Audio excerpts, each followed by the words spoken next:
Alrighty.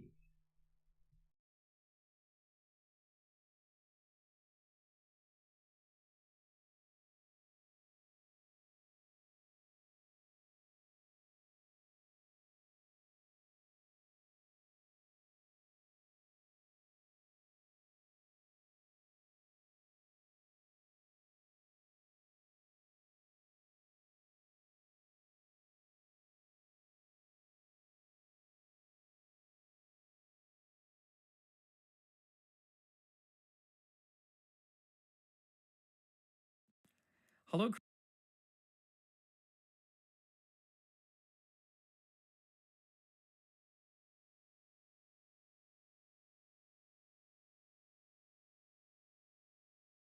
We muted? Well, now we are not. All right. Hello to another horrific beginning. This is at the top.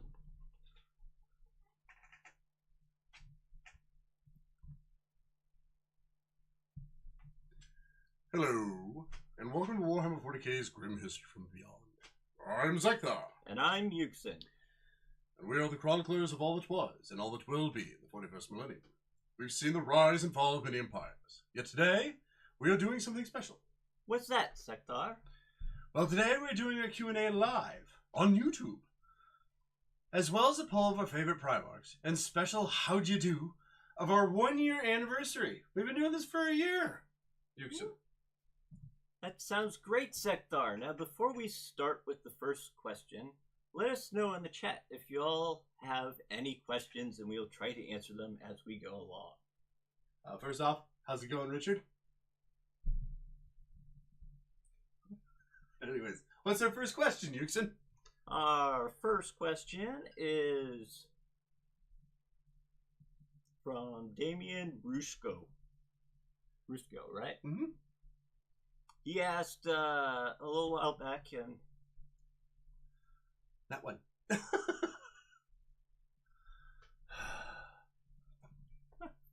do we know what happened to the poor Telepathica leader that lost his powers? Furthermore, how come I don't recall even hearing about the Telepathica branch? Are they still around in the 41st millennium, or in this case, the 42nd? 42nd millennium, yes. Well, yes, he's, by the way, asking about in the Imperial Cult. When I did the box on the Imperial Cult, this was during the time of, what was it? It was the Age of Apostasy. And there was a dude, anyways, that got, he got his psyker ability actually cut off from him, which was kind of shocking, and he was kind of wondering, and that's all the part of the story that I actually plugged him in for, and he was wondering what happened to him. As far as I found, anyways, that's the end of his story. He didn't really go into anything else. But the Adeptus Astra Telepathica, to answer your second question, is still around. It's also known as the Divisio Astra Telepathica, or simply the Astro Telepathica, and their whole concept and their whole design is to teach psychers for the Imperium, so that you have legal psychers. And they have been doing that. Sanctioned psychers, yes. And they have been doing that since the Great Scouring. Before that, they were also in charge of what now the Astro Telepathica does, or the Astromicon. Or it's the help me out here, Yuksen. It's the guys the navigators and stuff, right? No, they're the ones that are in charge of like sending messages across different places, and the navigators are part of this new group. But beforehand, anyways, they literally ran everything. Well, I hope that answered your question, Damien. What's our next question? Our next question is from Dish BJB. It is: are the Chaos Gods killable, and are they like pharaohs? I don't know about the whole pharaohs thing, but we've actually talked about this before. So I'm actually kind of curious, Yuksen, what's your concept? Okay, real quick before you answer, I think we do agree, anyways, that in the material world you cannot kill Chaos God, right? No. Because they just go back to the Well, immaterium. We don't know because nobody's actually killed one in the Materium because the only one that's ever made it into the Materium has been Malice, and then he disappears. Good point. After a while. So, okay, in theory, anyways, though, they should just go back to the immaterium because they have, okay, so greater demons of these gods have been killed in the Materium.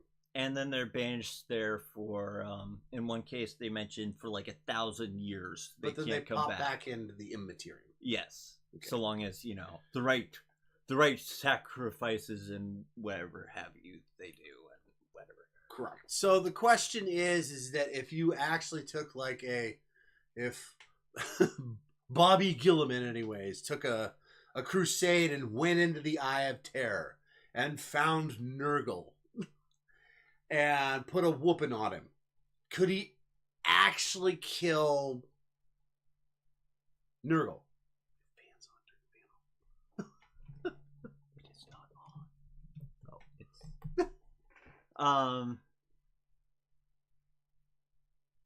I don't think so, because I think even when, for example, the story behind Zinch and how he isn't nearly as powerful as he used to be was because they tried killing him. And he just the other Chaos Gods even tried killing him, and then he ended up splitting into like a bazillion different shards.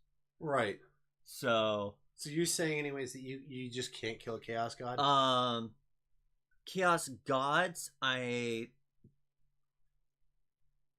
if you can, it would take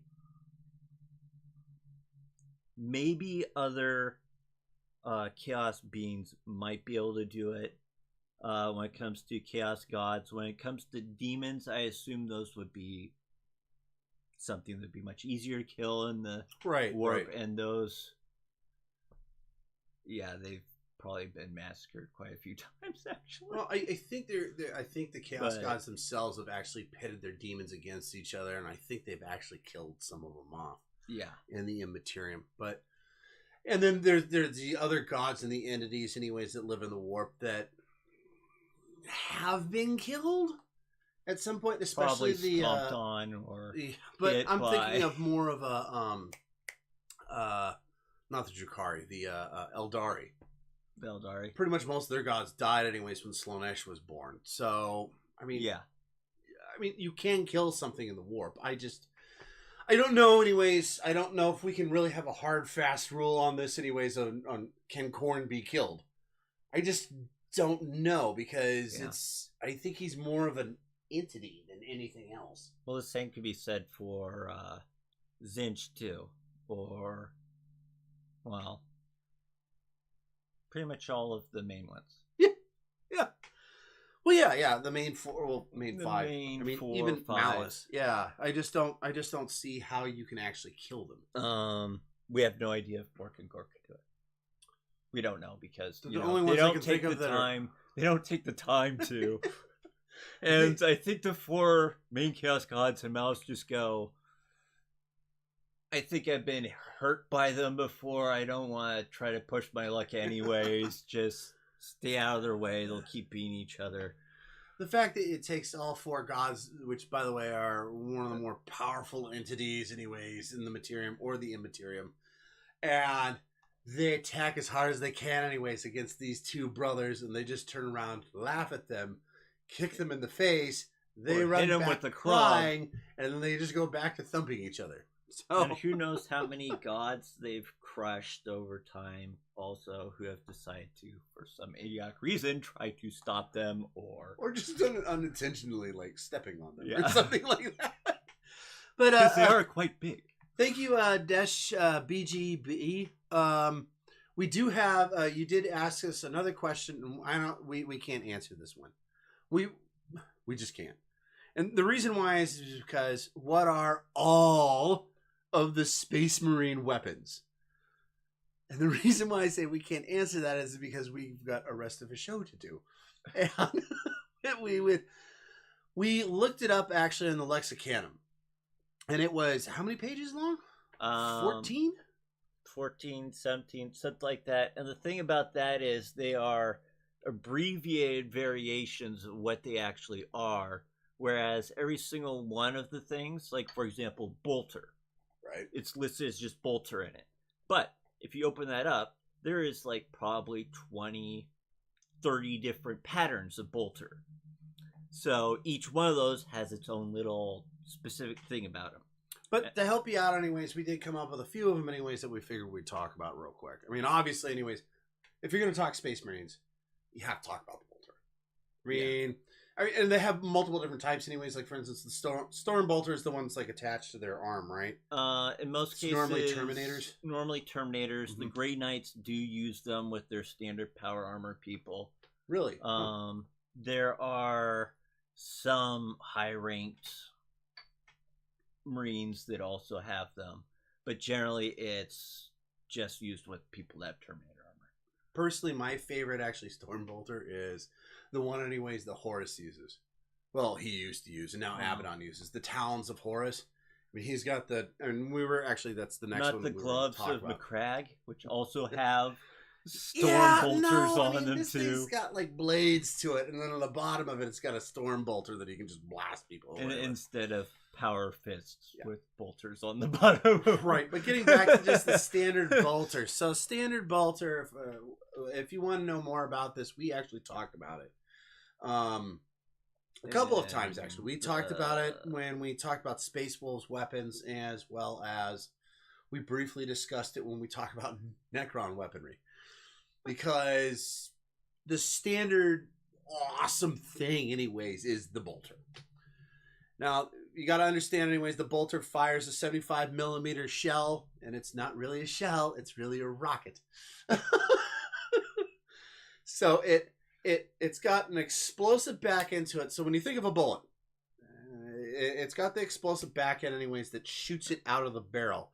But then after that is done anyways, it launches the missile part of it, which actually shoots it straight forwards, and then whatever it hits, it tends to explode. There are also different tips, and there are different types of bolter rounds. I mean, they've got some anyways designed that are actually designed to punch through ceramite. Thank you, Alpha Legion. Which you don't see much anymore because Right. they were made in very limited amount. Right. And Alpha Legion decided, okay, we'll give some of them to Horus's people, Right. and then we'll just keep the rest. Or the popular ones anyways on Nocturne anyways, which are like the dragon breath ones. And when it hits something anyways, it engulfs everything around it in flames.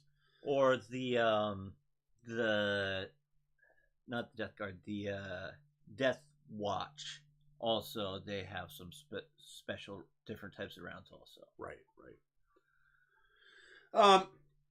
So if you want to know more about bolters, you can check that out. I mean, the other thing that you always see a Space Marine wielding is a chain sword. That's or a power sword. Dagger. Well, okay, the dagger is their combat blade, which everybody else anyways calls a sword, but because they're Space Marines, it's a combat blade. But the chain sword anyways is also fairly standard anyways for Space Marines. We have argued about the chain sword. Yuksen and I. Me personally anyways, I think it's a silly weapon. It's a first of all, it's a very silly named weapon to begin with. Because first of all, chainsword, you think of like a chainsaw, which generally has smallish teeth, and it's actually connected by a chain. This thing has like significantly larger teeth. What pops in my head is more, it's like using a buzzsaw that just happens to be in the shape of a sword instead. It's a silly weapon, Yuksen. I'm not saying that it isn't. I'm just saying that's more of what I picture of what it actually is in comparison. It is designed anyways like a chainsaw, which honestly, a chainsaw... Oh, yeah. Okay, so if you're just going up against something anyways that has no armor whatsoever, yeah, you can hack through anything anyways with a chainsaw or a chainsword, for that matter anyways. As soon as you add something like, I don't know, steel or or moving parts in steel. It just doesn't make any sense. Honestly, you have to. We're not doing this time. No, we discussed this beforehand. Yes. The other sword that is which also is used... also in the, I think it's either Necron's the final one for the Necrons, or Necron weaponry. Yeah. Unfortunately, I hate to say it, you have to go all the way back to the Necrons, anyways. Oh, and by the way, this is what we sounded like that. No. No? We're doing that later. Okay. But the other weapons, anyways, that are hand to hand, anyways, we've kind of talked about power fists. They're right. they're boxing gloves made of concrete and steel, pretty much. That have a power generator field around them, right? Basically. The other one is power talons. Things. Those are my personal favorites, anyways, because they're cool looking. A lot of times they're Wolverine claws. I'm always supposed to see the chat thing. And but we did find one quirky weapon, which we do got to talk about, which is yet again another silly weapon, and that would be the Super Frag missile launcher, which makes no sense. I'm gonna go ahead and let Yuksen here describe, anyways, what it is, and then I'm gonna tell you everything that's wrong with it. Okay, so first of all, generally there's another weapon attached to it, which is basically shoots rocket-propelled grenades, basically. Rapid fire ammo. Yeah. It is a belt-fed missile launcher. And connected to that are the Super Frag missile launcher, which shoots much larger missiles that explode, shattering and causing shrapnel to go over a much farther distance. Not to be mistaken for the Super Crag missile launcher, which basically are like what you normally think of as a missile. You want to understand why I have a problem with this whole thing? The first weapon that you have, it's not the Super Frag missile launcher. That's what's attached to it. The thing that you have, anyways, is a belt-fed missile launcher. What is the point of having a missile launcher that's attached to another missile launcher that's attached to another missile launcher? Well, if you look at the picture, it's dumb. It is literally the missiles out of the missile launchers are much bigger. Richard agrees with me. He says that is dumb. The other thing shoots basically just grenades with rockets attached to them. Small grenades with rockets attached to them. It's still dumb. The other one shoots like what you would think of as like a missile that you would fire off of an aircraft carrier or something like that. It's still dumb. I'm just telling you the way that it's supposed to be like. I'm not saying it's brilliant. This sounds like something an orc invented. And with an orc, I'd be okay with it because it's like, yeah, that makes sense. They're orcs. It's like, plus, we've got a rocket launcher attached to a rocket launcher attached to a rocket launcher. Why? More Taka. Yeah, that makes sense. It's an orc. But, okay, anyways, I hope this gives you a few ideas. If you want to actually see the whole list of weapons that Space Marines use, and like I said, it is a huge list. You can just go ahead and type it in on Google anyways and look at the Lexicanum. It gives you everything from weapons that are retired to weapons they still use today to the kooky ones, like when we just described, the Super Frag missile launcher. Well, do we have a couple more just straight up questions, Yuksen? There was another one. Where's the which story? What? No. Go ahead. Okay, which story had Nathaniel Garrow and Nathaniel Garrow and Arrow Garrow Alpha Legion fight in? So, I kind of answered your question. By the way, this was from Jorah the Explorer 3262. And from what I gathered, I did a little bit of digging on this. From what I gather, anyways, he has fought the Alpha Legion, I think, 3 times at this point. And a couple of those times happened on Luna. No. Once it happened on Luna. The second time was when he was actually gathering the Knights Errant. They tried to, as Alpha Legion tends to do, tries to sneak one of their people in there, and he's like, "You're not Alpha Legion, die!" You know, and then the rest of the teammates show up, and it turns into a brawl. And then the third time, I think I actually mentioned in my Vox, anyways, on Nathaniel Garrow. So if you want to know more about that, anyways, go ahead and check it out.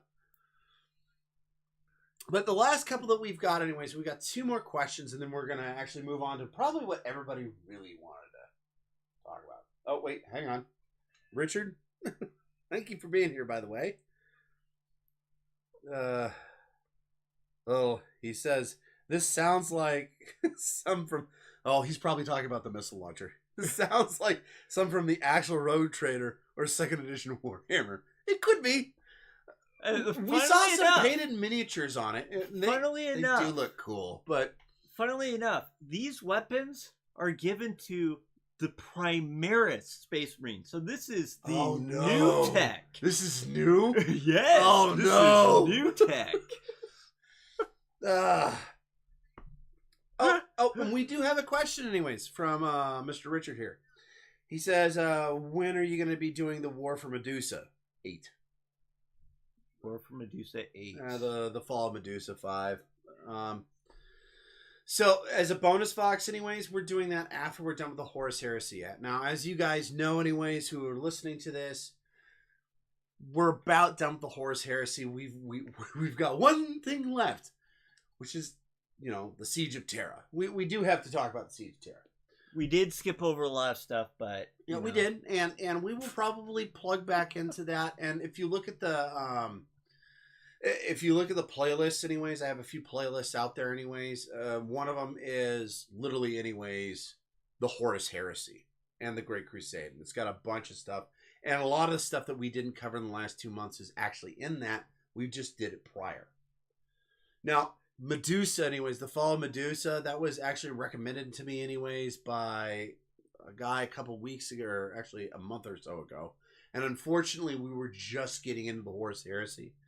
And we literally had to spend all of our time on all the stuff in the Horus Heresy. Right. Because there's just so much stuff in there. I mean, we're not even going to be talking about the Titan battles that took place, anyways. And I can't remember where it was. It was like a 7-year war. And billions upon billions of people died. We're just not going to be able to get there. Specifics of the battle right before the Siege of Terra that Horus did a magnificent job on that we won't be discussing, really. Right. So, just remember, anyways, Horus is still a brilliant tactician. But, anyways. So, but with Medusa, anyways, I will probably be getting into that when we start into, anyways, next month, anyways. And next month, anyways, we are doing the White Scars. So we will be talking a lot about the con and things that go really fast. And, yeah. And the other cons. And the other cons. And the con. And the con. And the con. But during that time, anyways, I'm going to be opening back up, anyways, kind of the bonus Voxes. And as far as I know, anyways, and from what I've seen, anyways, the Fall of Medusa probably will take a whole month to do. So for you guys that are looking for it, anyways, just relax. It's coming, and it's going to be awesome. Oh, yeah, Gurman. There you go, Richard. Thank you. Also known as Titan Death. Like I said, a lot of Titans died. We were close. Oh, and he's liking, anyways, that we're doing White Scars because he goes, whoop, best Primarch. So there we go. All right, Richard. Richard is on board. So the last couple questions that we have, anyways, they're actually more of kind of a thought process. Well, okay, one of them is, okay, we got to do the Wolf's Howl first. because we Okay. butchered that. Okay, so last time we got another question anyways from Damien Rusco. And it was, do the regular Space Wolves share some of their pop's innate resistance to the warp-based attacks? To the best of our, yeah. And from what we had gathered anyways, at the time anyways, what we gathered is that the best of our knowledge and research, he didn't really have a whole lot of resistance just in general. He So, had like runes and stuff weird on his concept. armor and different things that. Well, hang on a second. So we did a little bit more digging. Yeah. And we found out a little bit more about this, and it's actually fairly intriguing. Now, I know a lot of you guys probably don't like Leland Russ. Me personally, he's my hero.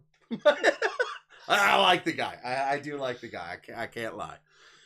I would. He's the guy I would love to go drinking with. That's really what it boils down to. But Except for whatever he was drinking would probably kill you.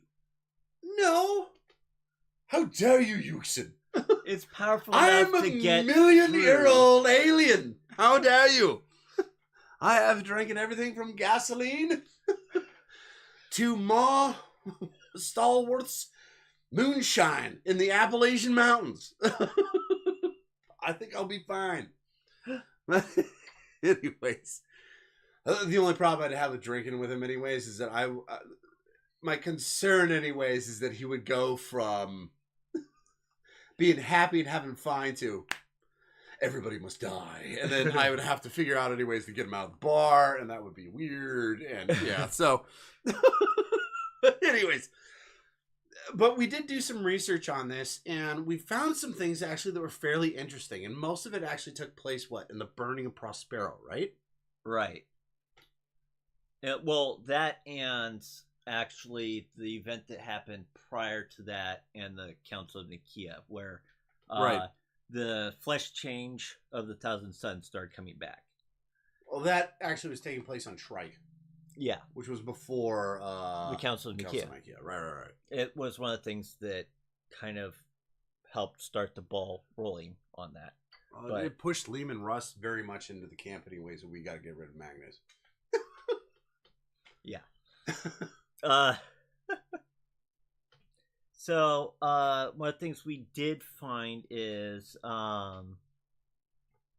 so we found out that in some of the references that people would give, it was because his armor actually had runes etched into it that would cause different phenomena or resist certain phenomena. It was normal, yeah, and they were warp runes. Right. It's probably the best way to describe them. They were made by Space Wolves, so hence why they're runes. Yeah, the runes. But the main cases when it came to the Howl, there are two main cases when it came to it. Okay, so real quick before you get into that, anyways, there are a couple instances, anyways, that it seems what Yuksen's talking about. It's the Howl, Right. and the Howl, anyways, we found I think 3 or 4 instances, anyways, where it's documented. Well, there's only two main ones though that I can think of. The There's time one where on Shrike. There's a couple on Prospero, and then I think there was a 4th one, but those 3 anyways are the big ones. Now the first one on Shrike anyways doesn't seem to have a whole lot of warp energy behind it. It just seems more like a cry of victory. No, it wasn't a cry of victory. A cry of victory? It was a extreme anger and frustration On Shrike? because the Thousand Suns got in his way, remember? Well, you don't know. I remember that, but at the same time, anyways, this is the end of the battle. They had already won, and the Thousand Suns are No. kicking out. No, the Thousand Suns are preventing them from continuing on. No. When he gives his howl, it's after, of all people, Lorgar gets between Lehman Russ and Magnus. And he calms them both down anyways. And Lehman Russ, he cuts his hand anyways with his blade. And he swears a blood oath. He's like, this is not the last of this, Magnus. You know, kind of thing. And then he howls in the sky and the rest of his wolves howl with him. And Magnus is like, you are a sad, strange little man. I bid you farewell. And then he leaves. Yes, just picture Tim Allen as Magnus and it's perfect. But yeah, no. I mean, so okay, it wasn't necessarily a cry of victory. It was a cry of defiance, but it was also, victory because they did win. So, but it wasn't really warp infused.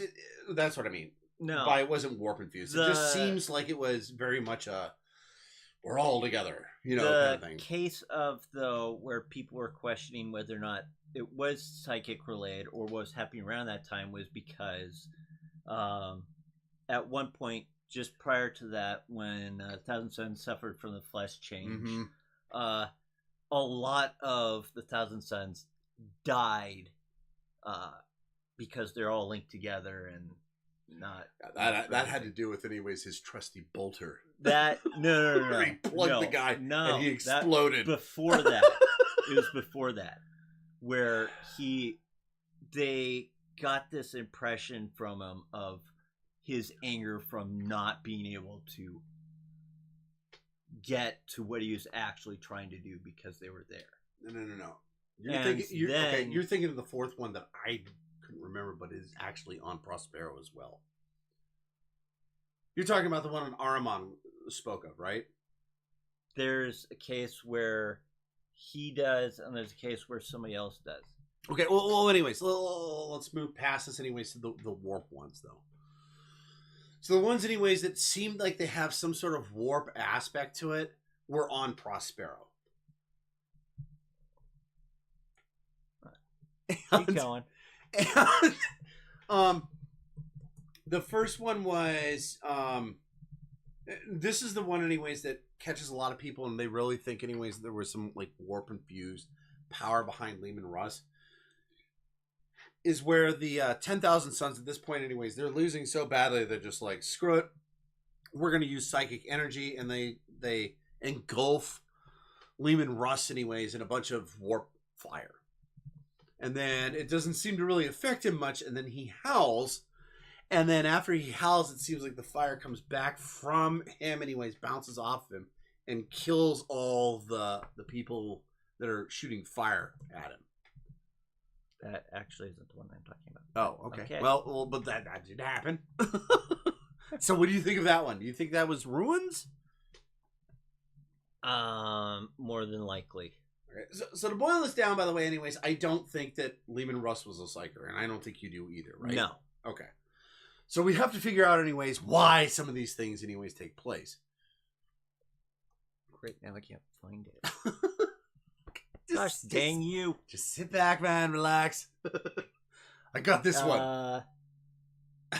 No, it's where the one that I'm talking about is where literally Magnus and the Thousand Sons get in between them and the library, because they want the library because they want the knowledge. Yeah, that was on Prospero. No. That was on Trike. And that's why the Thousand Sons were in front of them, because they wanted it. They wanted the knowledge. The Thousand Sons did. That one makes sense on Prospero, since they had Prospero to begin with. This is... We want to keep this library. Why? Because it's ours. It's on our planet. No, this is where Magnus and his forces sat to protect the Great Library of the Phoenix Crag at Shrike. Okay. And what happened? So what ends up happening is he prevents Russ and his people from actually reaching there and finishing what they were wanting to do, which was annihilate everything. What? Yuksen's gonna give you guys some knowledge, y'all. I gotta get another Omnisac. I'll be right back. So what ends up happening is during this frustration and this howl that he lets loose, all of a sudden from that, a lot of Thousand Sons of one of the particular ones that deal with passing telekinetic messages to other ones and casting things together some end up groveling madness, and some literally just die. And the reasoning behind it that we can find is because of all the Primarchs have somewhat of a presence in the warp. And the way that they see it and the way that they explain it is all of a sudden they have this flash that they're having to deal with of backlash of this sudden rage and anger and denial being shoved at them, and not being able to absorb that. Basically, they just either die, explode, or go insane. It's one of the reasons why actually a lot of the Thousand Sons didn't care much for being around Leman Russ because of his presence. Then the other case when it comes to the Howl was when he's fighting Magnus, and all of a sudden the rain from the heavens becomes black, or it becomes red. Right. That's and that is, he does like, the WWE move. Yeah. That I think is nothing to do with his Howl either. I think that has to do with Prospero itself, and because Prospero is a wonderful place that rains blood to begin with. It's a sorcerer world. Yeah. I mean, that's kind of the big thing that you kind of want to think of. But honestly, I think anyways that, yes, he does have some warp capabilities. Leman Russ does. But that's because every single Primarch. Yeah. But I think every single, I think I'm pretty accurate on this anyways. Every single Primarch has some sort of presence. Warp entities to them. Yeah. And they've been infused with the warp. So therefore, anyways, they have a particular presence about them anyways. A lot of them do. They don't, it doesn't mean anyways that they're psychers. It just means anyways that they do have attributes that do work with the warp. Right. So with the resistance aspect of it, I can see how he would be warp resistant. I don't know how that would move past anyways to the other space wolves. No. Unless it was part of the Canis Helix, which as far as I've read anyways, I haven't seen anything anyways that has to do with the Canis Helix anyways having warp resistance anyways added to it. No, it just has that wonderful negative quirk of you may become a beast and go insane and also rip everything apart. Earth, man. I mean, I don't know. I kind of like Canis Helix. All right, we got one last thing anyways, then we got to move on. And this one comes from our very first member, Sir Benderbyton. What was that one? Oh no, you went past it. Keep going up. And he says, and this was, by the way, after we did our Vox on the Emperor. And he said, I think people try to apply modern personal philosophy to the Big E's behavior while forgetting the survival component on 40K. Without Big E, humans are dead in the Milky Way. Without humans, Big E has no allies to fight alongside. Of course, he has personal interests, but humans were always going to live brutal lives due to the pragmatic reality of 40K. To make it a conclusion of what he says anyways, the Big E, good guy, even if he uses humanity. Now, I told him anyways that we would use this as a talking point because he is our very first member. And I think it's a very good talking point. Yeah. Now, we have, in one corner, we have Yuksen, who hates the Emperor. The Emperor is a piece of trash. He is terrible. And then on the other side, you have... I'm not saying that some things that he did were beneficial. I'm saying that him as a person, he's... Whenever we talk, it seems like the Emperor is this dunderhead anyways that just kind of bings his way through history until he spits out on the other side and Horus is there and then he gets killed. Me personally anyways, I think he was a decent ruler, but I don't think of him more than that. I know a lot of people think of him as the great beyond, kind of thing. To me anyways, he's always just been like a great ruler, which means that he has, he's a great ruler. That also means he has flaws. Every great ruler that you ever look at, especially in Terran 42, there's been a lot of great rulers in Terran 42. George Washington, Napoleon, Right. Julius Caesar, Genghis Khan.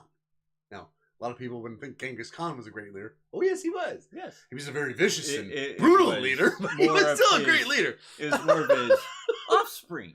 than were- Kublai Khan. We don't want to talk about him. But what I'm saying is that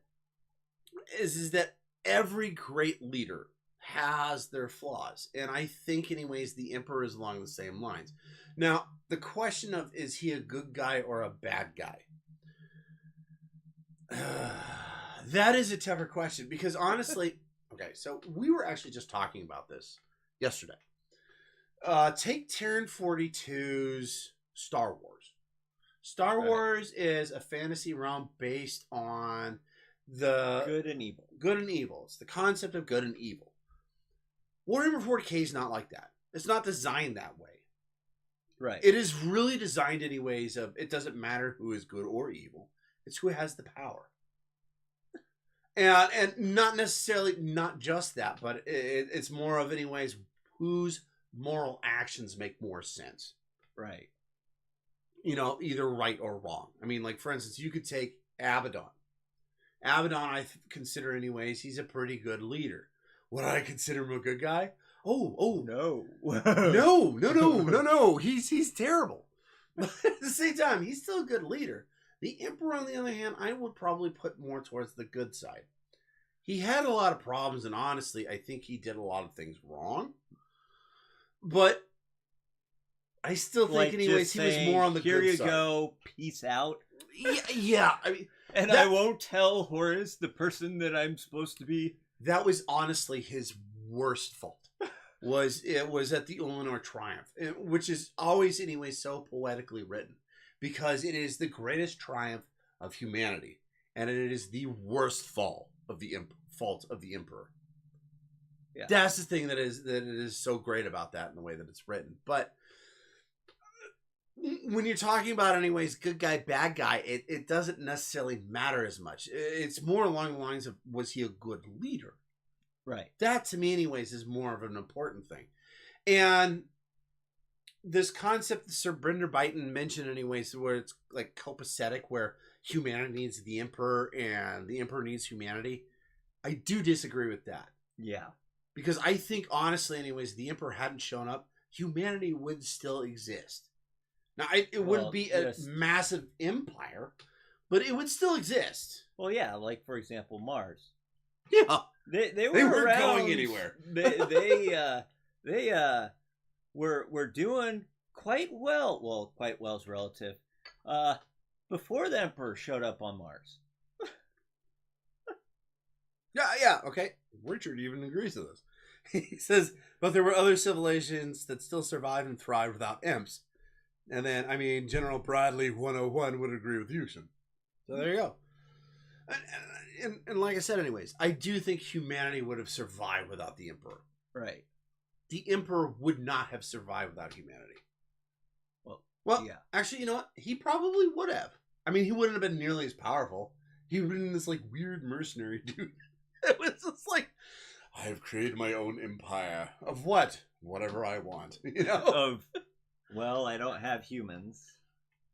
I mean, could you imagine that, actually, if he wasn't so xenophobic and he decided he was going to create his own empire and he's like, someone was like, who's in it? He's like, I don't care. As long as they follow me, I don't care. Think about that. You'd have course. No, then you're getting closer to the Tau. Oh, for the greater good. Yeah. Yeah, fair Who are enough. very much like, you can treat whatever religion. That's actually kind of an interesting concept. Okay. So, this is my last question, and then we do got to move on to the Primarchs, because I know Richard has been itching, and he had, for the Primarchs part, because this is the part, anyways, that everybody really wants to hear. But, here's my question to you, anyways. If the Emperor had actually run the Imperium, more like the greater good, not the whole bogus socialist aspect, but like we're okay anyways, bringing people in anyways, and we don't care if you're human or not, or your religion, so long as you follow our rules. Yeah, exactly. If he wasn't as much, he wasn't as xenophobic as as he actually was. What do you think that empire would have looked like? I have no clue whatsoever. I think it would have looked like the Interrex. Possibly. Possibly. What do you think the differences would have been? Well, part of it would have to be probably who he came in contact with first, actually. Because that would shape kind of the opinion that he would have going along. Like, for example, if he kind of like when the Tau ran across the orcs, they're like, oh no. Except the Emperor, anyways, does a lot of things, anyways, psychically. Like, for instance, change his appearance. Think about it. He shows up, anyways, as the biggest orc they've ever seen. And he goes, I'm the ruler. We attacking these guys. Well, except for we also know that the orcs had this uncanny ability of identifying things that aren't That would have orc. been a problem. Dang it. That would have been so great. It's like, you aren't orky. You may look like it, but no. Yeah. Dogpile him. 10 million just jump on him. It's like, oh. And that's how the Emperor died. Yeah. A 10 million orc pig pile. But no, I mean, seriously. Anyways, if he didn't have this whole xenophobia aspect to him, it would be interesting, anyways, how that empire would have formed. Yeah, it would. I mean, because look at it, he wouldn't have had to have pandered to Mars as much. He wouldn't have had, it wouldn't have this philosophy of exterminating the Eldar wherever they are. I mean, it would have been Right. It would have been fairly interesting, anyways, if he had actually pulled these resources in as opposed to exterminating them. It would be interesting, but will you agree with me, anyways, on this point, anyways, that he's not an idiot? I mean, No, he is a great leader. It's just the whole good guy, bad guy thing. I just don't think, anyways, really works with the Emperor or anybody in Warhammer 40K. Well, I beg to differ when it comes to Xeris. There's no way you can look at him and you say, yeah, this guy's a good guy. Okay, let me rephrase that, anyways. There's no good guys in Warhammer 40K. There are definitely bad guys in Warhammer 40K. Fabius Bile? Is he here? Oh no. Or like you were saying, Xeris. Or the guy that we hate. Erebus. Yeah. Yeah. They definitely do bad guys very well. Good guys, on the other hand, anyways, they give them a lot of traits that are interesting and I kind of enjoy just simply because it's, Well, and in some cases, makes them more human. Because of the way that they decide to chronicle. Mm-hmm. We'll just go with chronicle, because any other word that I try to stick in there, it's okay. won't be able to say Not all well. of us can talk well. Says the person who keeps getting comments. You can't pronounce Perturba. Right. Anyways. When are we going to have them listen to our Okay. wonderful... Well, first off, anyways, we should thank everybody. Yes. Thank you all for this wonderful past year. The fact that we've almost reached 1,000 is amazing. I was going to say, more importantly, thank you guys, anyways, while we did the Horus Heresy, for sending in these questions that we could answer. Well, that too. But yes, I agree with Yuksen. Thank you all, anyways, for listening to our program. We started it last year. Our very first Vox was on April 4th, and it was the history of the Necrons. And I went back and listened to it, anyways, a couple weeks ago, and I had to actually type in a comment, and it was just like, I was so glad, anyways, that we got so much better at this. And real quick, anyways, just first off, anyways, congratulations, Yuksen, anyways, for sticking with me for a whole year. I know at the beginning of this, started, anyways, because we got bored. Well, sitting up there in our galaxy. No, okay. You know what? We're going to take the screen aside half second, anyways. I could probably write up something, anyways, about Yuksen and I, anyways. But really what it boils down to, anyways, is that for the past few years, we had been playing Dungeons and Dragons, and we ran out of people to play with. And at the time, anyways, I was actually writing a book, and Yuksen, we always, anyways, one of the things we always kind of fell back on, anyways, in the mornings was talking about Warhammer 40K. And because we know, and we used to get together once a week, and we would play D&D. Yeah, or Dungeons and Dragons, for you guys that don't know what D&D is. Most of you guys probably do. Anyways, and it got to the point, anyways, where I just asked him around Terran 42's Christmas time. I said, hey, why don't we start a Vox, anyways, on Warhammer 40K? We love talking about it. We could just go ahead and start a podcast on it. And Yuksen was like, yeah, we can do that. And then 3 months later. Yeah, well, March, anyways, we made sure, anyways, in March. We kind of talked about it, and we kind of finally agreed to it, anyways, all the way through February. And I was like, okay, on March, we're going to get together once a week, anyways, in March, and we're going to boil this down. And we got to where we kind of figured out, anyways, what we're doing. We kind of still, okay, I will say, we still do use the same concept of how we're running things, anyways. We have a 4-week period where we talk about something. Right. And be it the Voton or the Salamanders or Alpha Legion. Alpha Legion was fun. God, no, that's sarcasm. God, Alpha Legion was terrible.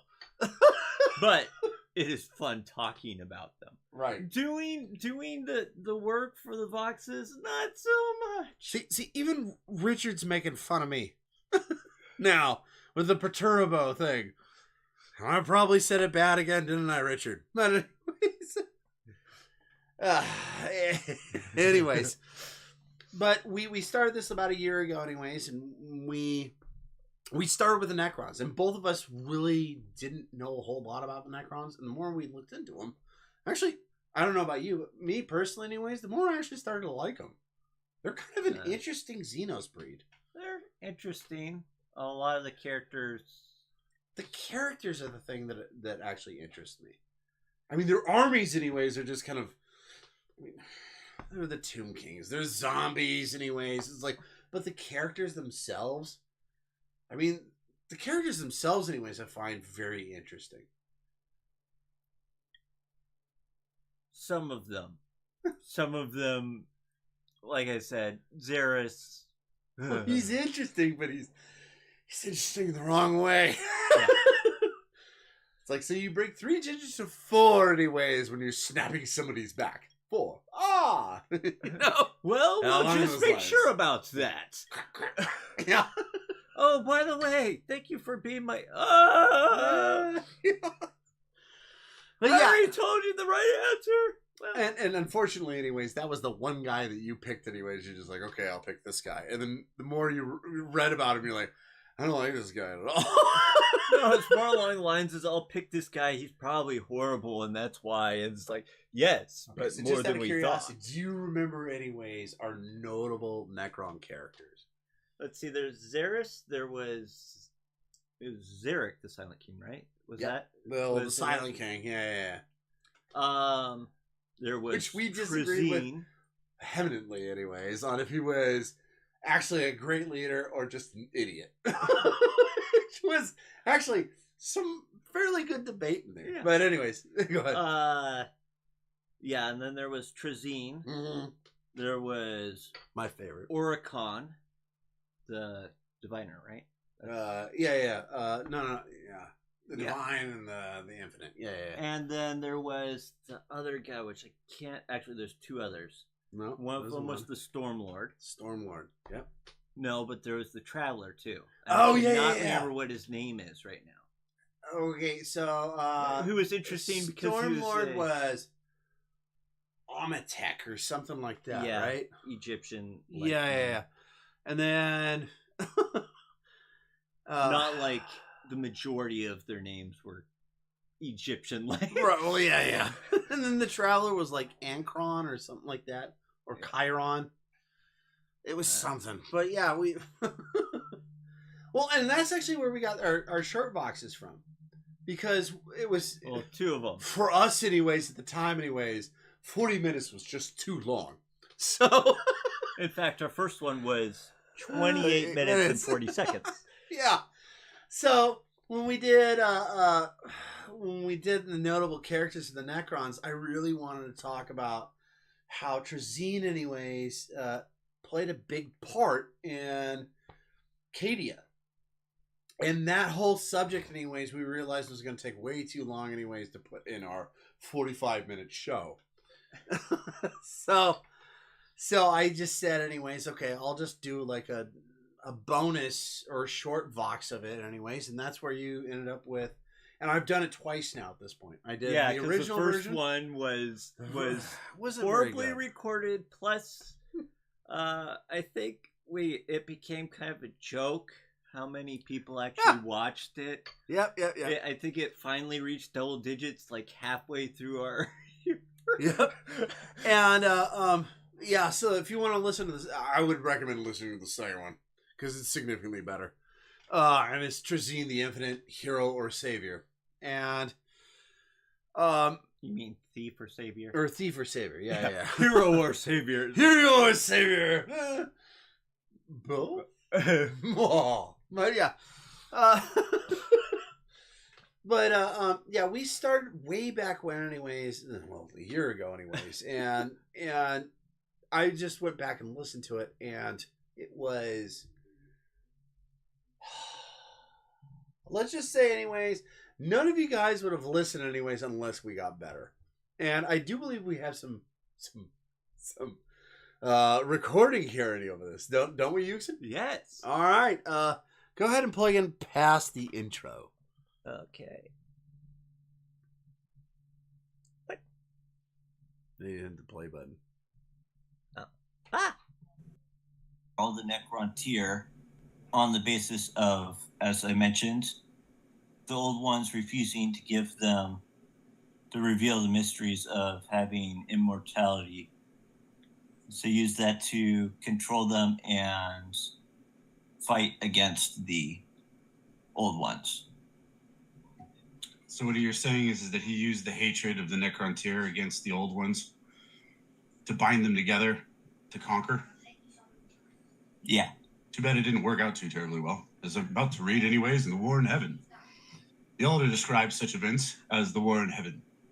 Being chastised, the Necrontyr waged war on the old ones, and it didn't go well against their creators. They fought hard. They fought well. Do you think The old ones gathered their intelligent races to do battle with the forsworn Necrontyr. And last, there were too many. After countless years, the Necrontyr were pushed back to the Halo star system, holding these paltry few worlds. Yet fought on. Soon all that remained was the tattered alliance of the Necrontyr, but they all held one thing in resolve: a cold hatred of the other sentient beings in the universe. Desperate to the extreme, salvation seemed to come to them from the stars. I understand desperate times call for desperate measures. Yet what are your thoughts on this obtuse war?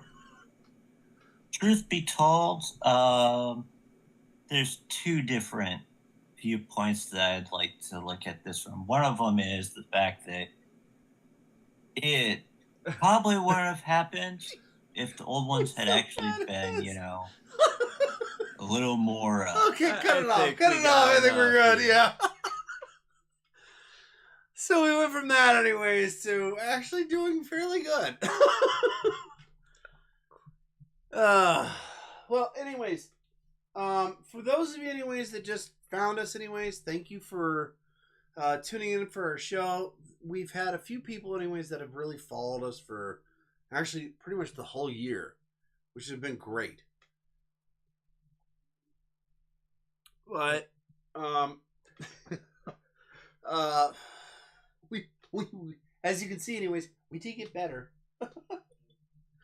And, honestly, it's been a pleasure actually doing this.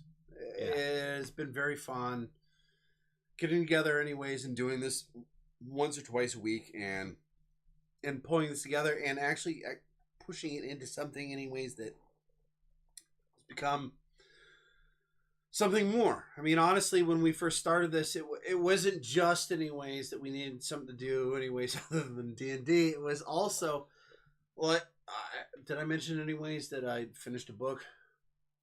Yes. I did? Okay. So the concept is that I finished this book.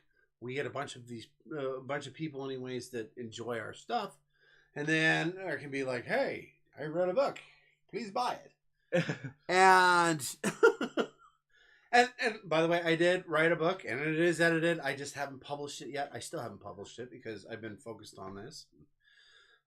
Because this became so much more than what we really thought it was going to be. We really honestly thought it was going to be like maybe 50 people watched us over the course of a year. And the fact anyways that we've gotten hundreds of thousands of views. It is just amazing. And just want to say thank you to you guys anyways that listen to us regularly, especially like for instance Richard and Darky, Sir Bender Biden and Hermes, how do we say his name? Skirty, yes. And Hermes Skirty, along with, who was the guy last week anyways that showed up? And he shows up every once in a while. Well. You know who you are. We just want to say anyways, especially to the people anyways that show up for the premieres, a super thanks. I mean, we've done premieres before, and it's starting to kind of pick up speed now. But we've done premieres before, anyways, where I will actually call Yuksen on the phone and be like, "Please get online so you can do this because nobody's talked to me in like an hour." But I need to see more than just one for watching. One for watching something, anything. So, from the bottom of our hearts, we just wish to say thank you anyways. It's been a year. Yes. We are, by the way, anyway, subscriber-wise, we are sitting about, 35 short of 1,000. It'd be awesome if we could reach 1,000 by April 4th. It would be cool, yes. And we do have a couple of episodes that are coming up. So, before April 4th, we have the Siege of Terra, obviously. Yeah. We've got also, Yuksen is doing his very first short box by about Rylanor, Ancient of Rights. Yes, the guy who tried to blow up Fulgrim, anyways, with the virus bomb. Hey! Oh, sorry, my bad. How dare you? Well, we've only got one guy listening, so spoiler alert, Richard. Yeah, but if anybody else watches it before they listen to Rylanor, so. We are 35 short, so if you guys, anyways, who listen to this, anyways, if you can get on the horn or your friends, anyways, get some subscribers out there. It would be great if we got to 1,000 within the year. That would be awesome. Yes. Now, when we do get to 1,000, anyways, there are going to be some changes. We would like to make some money doing this, and we only have 2 members, and nobody else seems to be join up right away, which is fine. I mean, I understand that. Yeah, so we aren't really making anything right now. So the way that we've kind of looked at it is those long lines of look. We're going to put a commercial at the very beginning. We'll do one right in the middle, and we'll do one at the end. So and that's for everything from the short boxes to the long ones. So if you're watching one of our programs anyways that's like an hour long, you're going to get one every 30 minutes. Best way to describe it. And the last one anyways, I'm sure most of you anyways are just going to be like, yeah, we're done. Because it's going to be plugging anyways where we're saying, well, thank you for listening. Kind of thing. It's like, and we're done. Yeah. So, but yeah, we do kind of want to make some money on this, honestly. Yeah. It's not we do kind of want to. We really do want to make some money on this. But that would be the slight change that we're going to end up doing. And we will occasionally do these live things. These are, as you guys know anyways, who's listening to our channels, these are very few and far between. This is probably actually the one that's gone off the smoothest. But all right. The thing anyways everybody wants to really actually listen to. Are we ready, Yuksen? Yep. Our opinion on... Oh, and Arky! Hey, man! Hey. You made it! So real quick anyways, before we get started, Richard actually mentioned anyways, who's his favorite. He says, I'm going to tell you my favorite Primarch hands down. Even with Amber King doing the long videos on Primarchs, it is still Zeckthar. Yep. All right. Because of the quote from Scars. And I don't know what the quote is, but I will definitely try to look that up there, Richard. Appreciate that. You also said, also like Zeckthar doesn't do things immediately and get info to make his own conclusions. Like in Scars, most competent Primarchs aside from Gilly. Yeah. Like, for example, when he had to face the decision of whether he was going to side with Alpha Legion or... He does have one other recommendation at this point anyways. And he says, well, oh, wait. I'm assuming he's talking about Vulcan. But he says, Volkite be better, man. Actual friggin' heat rays, man. Who? So maybe he's actually talking about a weapon. We're talking about that far back. But if you're talking about Vulcan, we're on pace with you. So... So now we're getting, actually, we are getting the Primarchs. So we did before. Well, and a few others. Oh, yeah. Okay, so we actually added another 6. Right. Another 6. Make sure that it changed. Huh? Make sure that it changed. Another 6 special characters that we kind of threw on there. And the first one, obviously, being the Emperor. The second one, Malcador the Sigillite. Right. Erebus. And those are the guys, anyways, from this time period. Well, no, John Grammaticus. Yeah, and John Grammaticus. Sorry, my bad. And then we took 2, anyways, that weren't from this time period, but they were humanish. And one of them was Slimaro, who we will talk about here, and we will definitely have a lot of them. a lot of bits, anyways, on Slimearbo. And then the other one is Luft Horon. From you guys, anyways, that enjoyed the Badab War. It's Huron, right? Yeah, Huron. I thought you said Toron. I'm like, what? Anyways, so we're gonna go ahead and start at. Oh, we need to specify why we're ranking them where we are, as in it's not about power leveling here. Yeah, because if it was power leveling anyways, the very top it would be Slimearbo. Right? I mean, hands down anyways. I mean, what's the old joke anyways? Slimearbo was born and the Emperor just gave up because there was somebody better than him. Okay. Joking aside. This is about how we feel about the characters. Oh, we have, yeah. So this is just personal preference. So we have 24 people anyways. We have 7 of these. 7 sections. Yep. So we already anyways, we kind of had a discussion.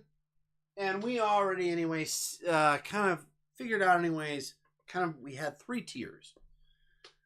And, okay, so real quick, are they actually seeing the screen or is it just this one? It's what you're seeing there, right? Yeah, but I'm saying anyways, if you click on something else, are they going to see that too? I don't know. Okay. But we can see let's see if, look over there to see if it did anything. All right, so we actually had everything ranked anyways into 3 factions, and then we were going to actually try to plug them into something else. So, you aren't seeing anything? Okay. I'm not seeing anything. Uh-oh. Seeing the mouse move. Okay, so let's take care anyways the bottom 3. All right? The bottom 3? Yep. So we're just going to go ahead and say anyways, in these bottom 3, there's going to be Lorgar, Erebus, John Grammaticus, Conrad Kurz, Mortarion, and my screen went away.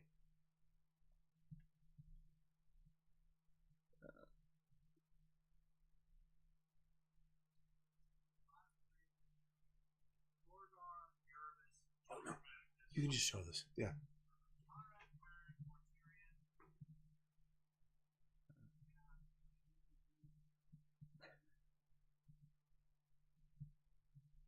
Open it up. Sorry, guys. This is kind of a technical difficulty, but we're trying to actually plug in all the guys that we have in as the worst. Now, the worst, anyways, is going to be, we've got what, seven here? 2, 4, 6, 7. Yeah. Yeah. A couple of. So they're going to take up the bottom 3. A few of them people are going to have issue with, but yeah. Well, go ahead. Plug them in. Let's see. So, Lord, and all of them are going to start in F.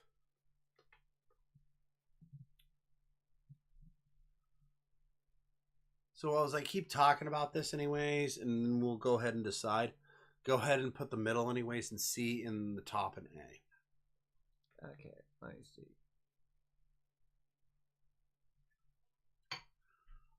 Lord. Those of you guys, anyways, who haven't listened to our live vlogs, we at least have one snag. Hopefully this is it. That's them. All right, so our bottom tier, anyways, is going to be from D, E, and F. We have... Oh, and for people that don't know, the one that's in gold there is the I think Emperor. they can figure that out. Well, I had the names for all the other ones. It's for those who may not have, you know. Anyways, for those, yeah, it's John Grammaticus, Erebus, Mortarion, Kurz, Lorgar, Fulgrim, and the Emperor.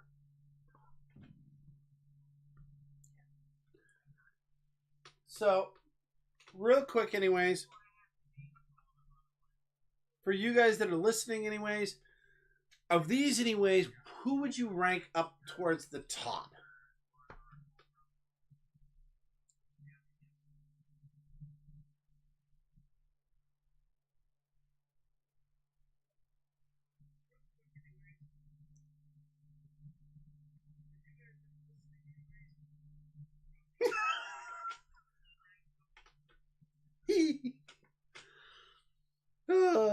Fair enough, Andarchy. Without Sean Connery accent, we can't tell if it's the Emperor or not. Well done. Thank you. Thank you for that. Who am I missing here?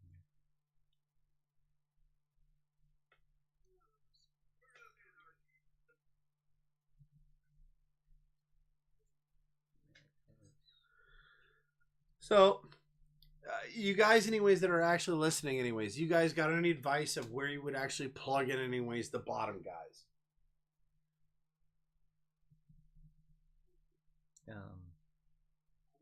Oh, there's actually 8 for the bottom one, and 8 for the middle one, and 8 for the top.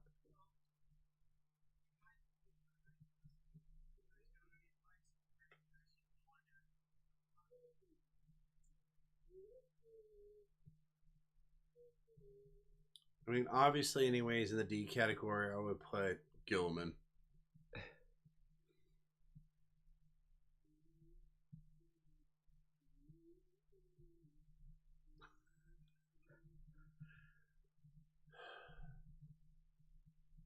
Okay, we got everybody. Okay, we're good. We're good. Okay. So, you have any disagreement with that, by the way? Gilliman. Yeah. Being in the D category. The reason why I rank him so low, by the way, is just simply because he is just he's kind of middle ground. I mean, honestly. And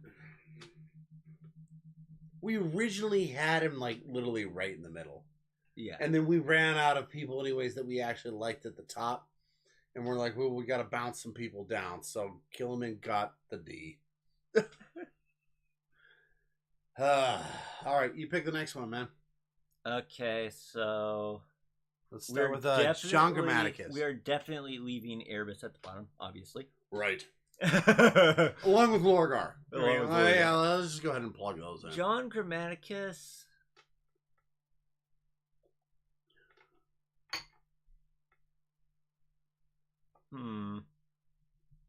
So, Andarchy says Kurz was a psychopath, but not a bad character, really.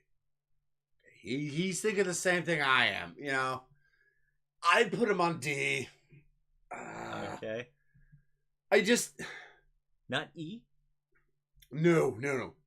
He's like That's literally. where I put John actually as an E. Yeah, an E. Okay, but Kurz on the other hand, anyways. Okay, you gonna argue this with me? I know you think he's a psychopath, and he is.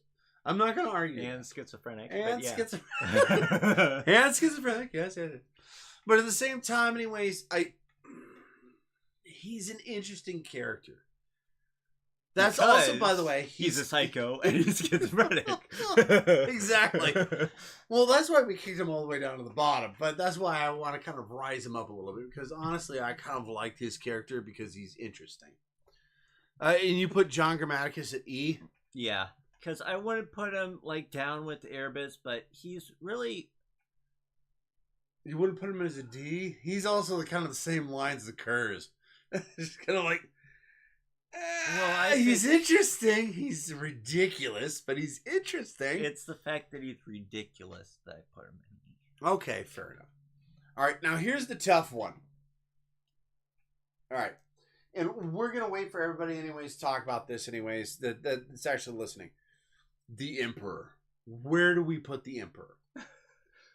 But before we get to that, anyways, we do have Richard. He says, much as I like Angron in his moments of lucidity, to make bangers of quotes, he goes to tier.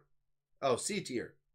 C. Nails make him nearly unstoppable, but with him makes him a detriment. That's a good point. Yeah. All right. When we get to that, Richard, anyways, we will discuss that. But right now, anyways, the one I want to hear from you guys, anyways, is where do we rank the Emperor? Now, for us, well, while people are talking, anyways, obviously we've already got Lorgar and Erebus down at the bottom.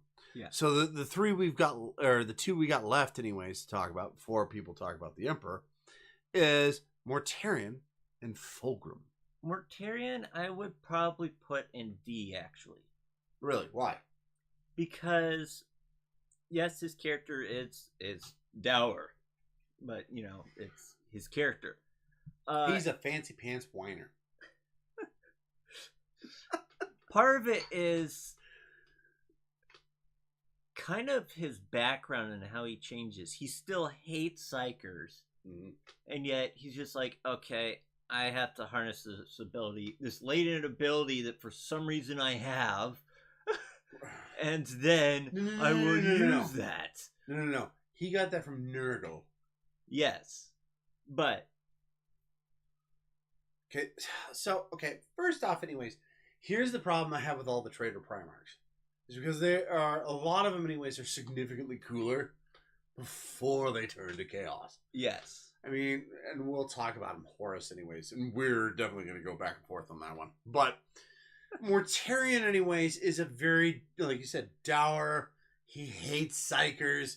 That's his whole thing. Which, of course, as we mentioned before, with his upbringing, can you really blame him? No, I can't. But at the same time, anyways, he turns into one because he tries to save his space marines, and then he turns into Nurgle's apprentice, which is just like the worst. Right. So, as opposed to Fulgrim. Fulgrim's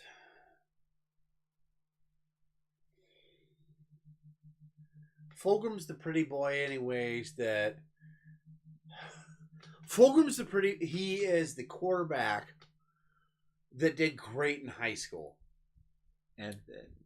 And that was his peak. Well, that's kind of the best way I can describe him. I mean, don't get me wrong. When he becomes Demon Primarch, I mean, he is a beast. I mean, he is a monster. But he's still so stuck with this whole concept of, you remember back in the day, anyways, when, you know, I mean, he is so stuck in the past at that point. And let's face it, he was very egotistical and prideful. Yeah. So, personally, anyways, I would, if you agree with me, okay, we'll take a vote. Okay, Fulgrim and E. I say yay. No. No? No, I would leave them in F. Ooh. Well, I was thinking we got enough people in F. That's why I was going to scoot them up a little bit. Well, we don't know where we're putting Mortarion.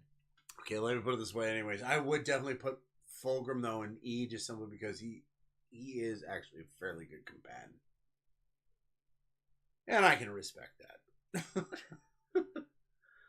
And so what I would do anyways is I would put Fulgrim in E and I would put Mortarion in D. Okay. We good with that? Sure. Okay. So let's see what everybody says anyways about the Big E. So we have let's see here.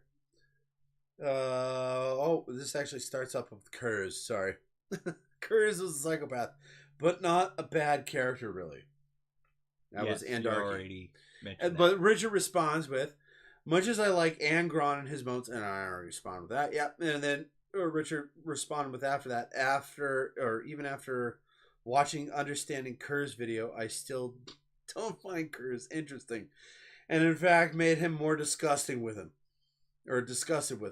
and actually made me kind of hate him. Okay, well we know where Richard's on this one. And Arky responds with, I'm good with everyone but Kurz at the bottom. John is an annoying plot device, like Richard said. I agree with you both. You respond with, again anyways, the Emperor sucks as a person. I would not invite him to a hangout. Okay. Richard says, Imps would crimp your style, Andarky. Fair enough. Andarky says, for real, you get no ladies with the Imp around. I agree. I'd pay money to see the con drag Fulgrim behind a jet bike.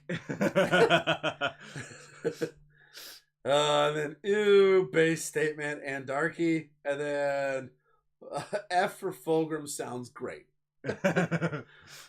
Okay, so I'll go with the people anyways. Fulgrim, let's go ahead and tank him down anyways. Yeah. We'll replace him with the Emperor. Okay. We'll put the Emperor in E. We'll just use their first initial and put them in there. There we go. All right.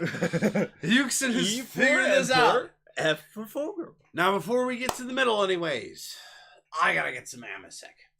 Okay. Are you thirsty, sir? No, I'm hungry. You're hungry. Okay. Yes. Well, I don't think I can get you any food because we're still on the Vox. Well, but that's true. do you have any interesting stories that you wish to tell to the people? Or some things, anyways, that might actually move them up or down, anyways, on this list. You actually get first crack at the listeners.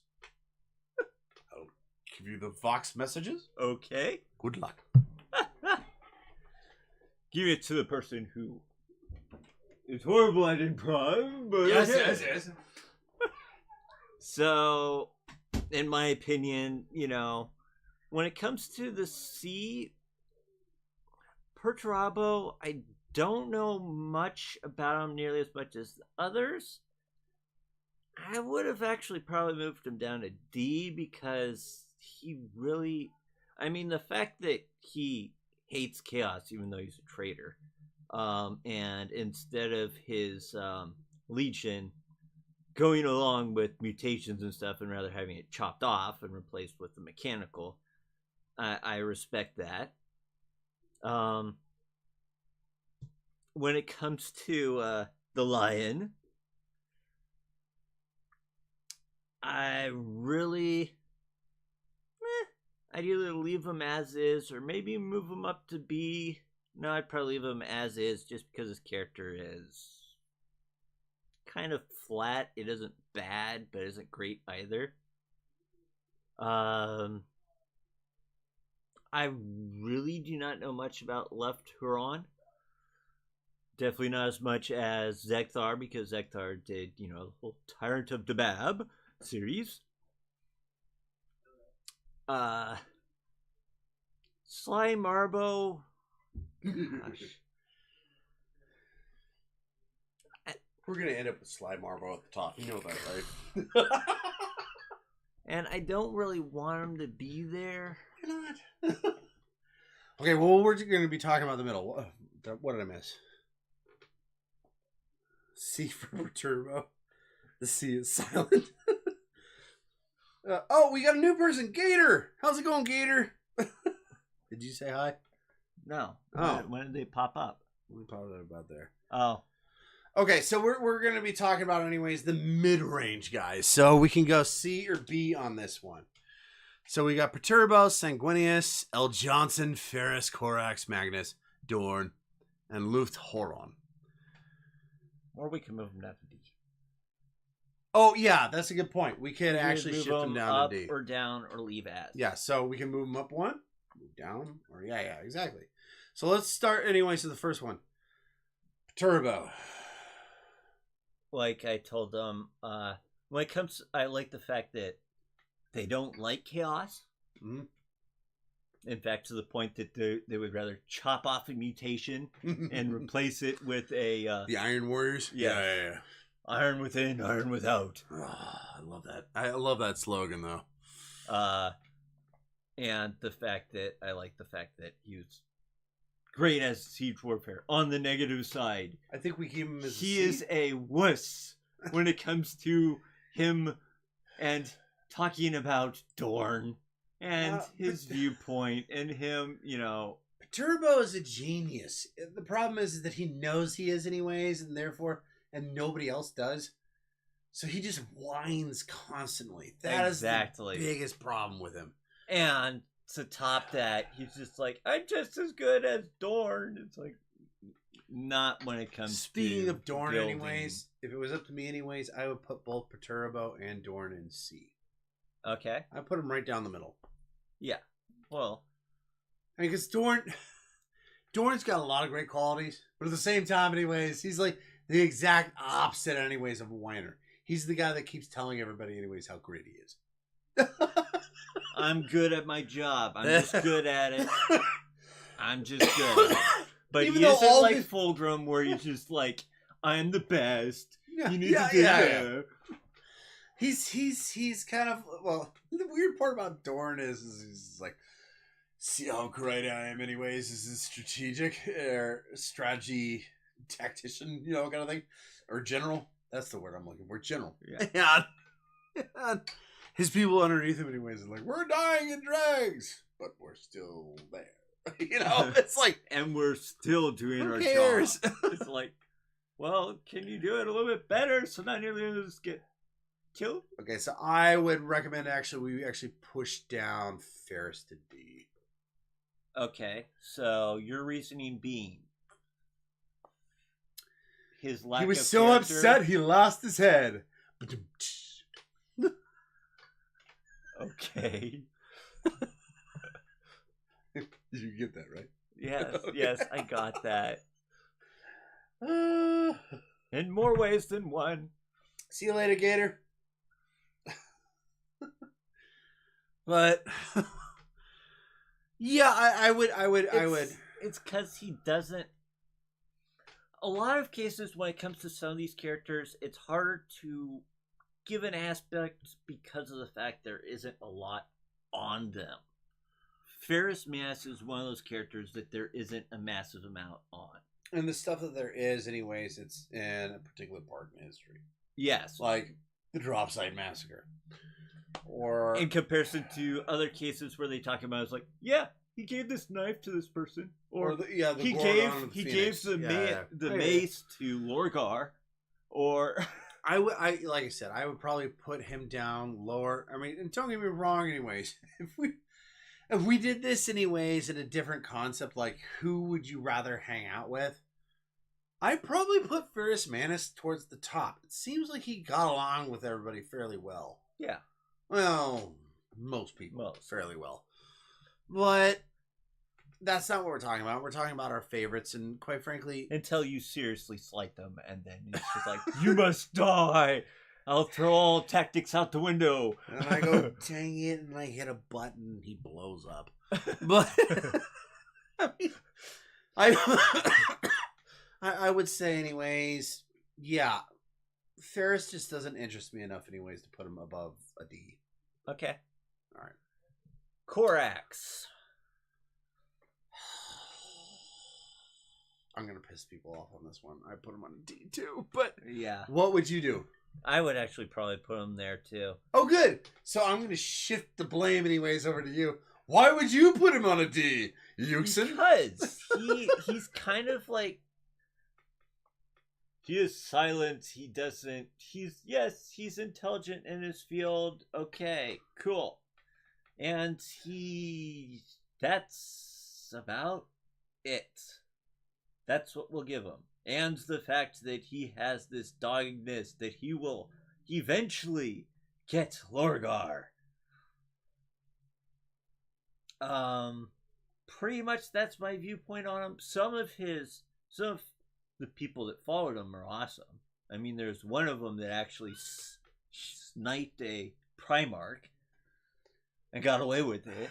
Mind you, I can't find out who it was that he sniped, but I do think anyways that so spoiler alert for anybody that's listening anyways, the loyalist Primarchs are going to come back. They're going to bring them all back, other than, well, Sanguini's. We're not going to talk about that. But oh, and of course, Ferris Manus. And Ferris Manus, because he got angry enough that he lost his head. The rest of these guys, they're going to bring back, because it's Games Workshop. I mean, they're going to bring back Dorn. I know everybody's like, well, Dorn's dead. It's like, well, they say supposedly he's dead. He just lost his arm. And then you're going to get the rest of these guys back. So I do think anyways, when Korax comes back, he's definitely going to move up the list. Yeah, he is going to be awesome when he comes back, in my opinion, because he's going to he's going to become a martyr because the Imperium's going to go, no, we must kill him. He's been in the warp so long. I didn't even think about that. Yeah, you got a good point. I mean, but and if Leman Russ comes back, he'll probably look more Wolfen than anything else. Is my guess. Or he'll come back younger because it's Leman Russ. Anyways, no, I just see Korax anyways, and I've shown you some of those pictures anyways of people, their thought process anyways of him coming back from the war. Coming back more like a Raven. Yeah, kind of. He looks a lot like a Raven. It's kind of pretty like cool looking. What pops into my head is the Kenku. Looks kind of like from D&D. Yeah, Warhammer 40k version of a Kenku. Oh, I was thinking more along the lines, anyways. If I can't remember the god, anyways, the Egyptian god, anyways, of the crow. Yeah, I don't know. He looked a lot like Horus, who was the hawk guy. But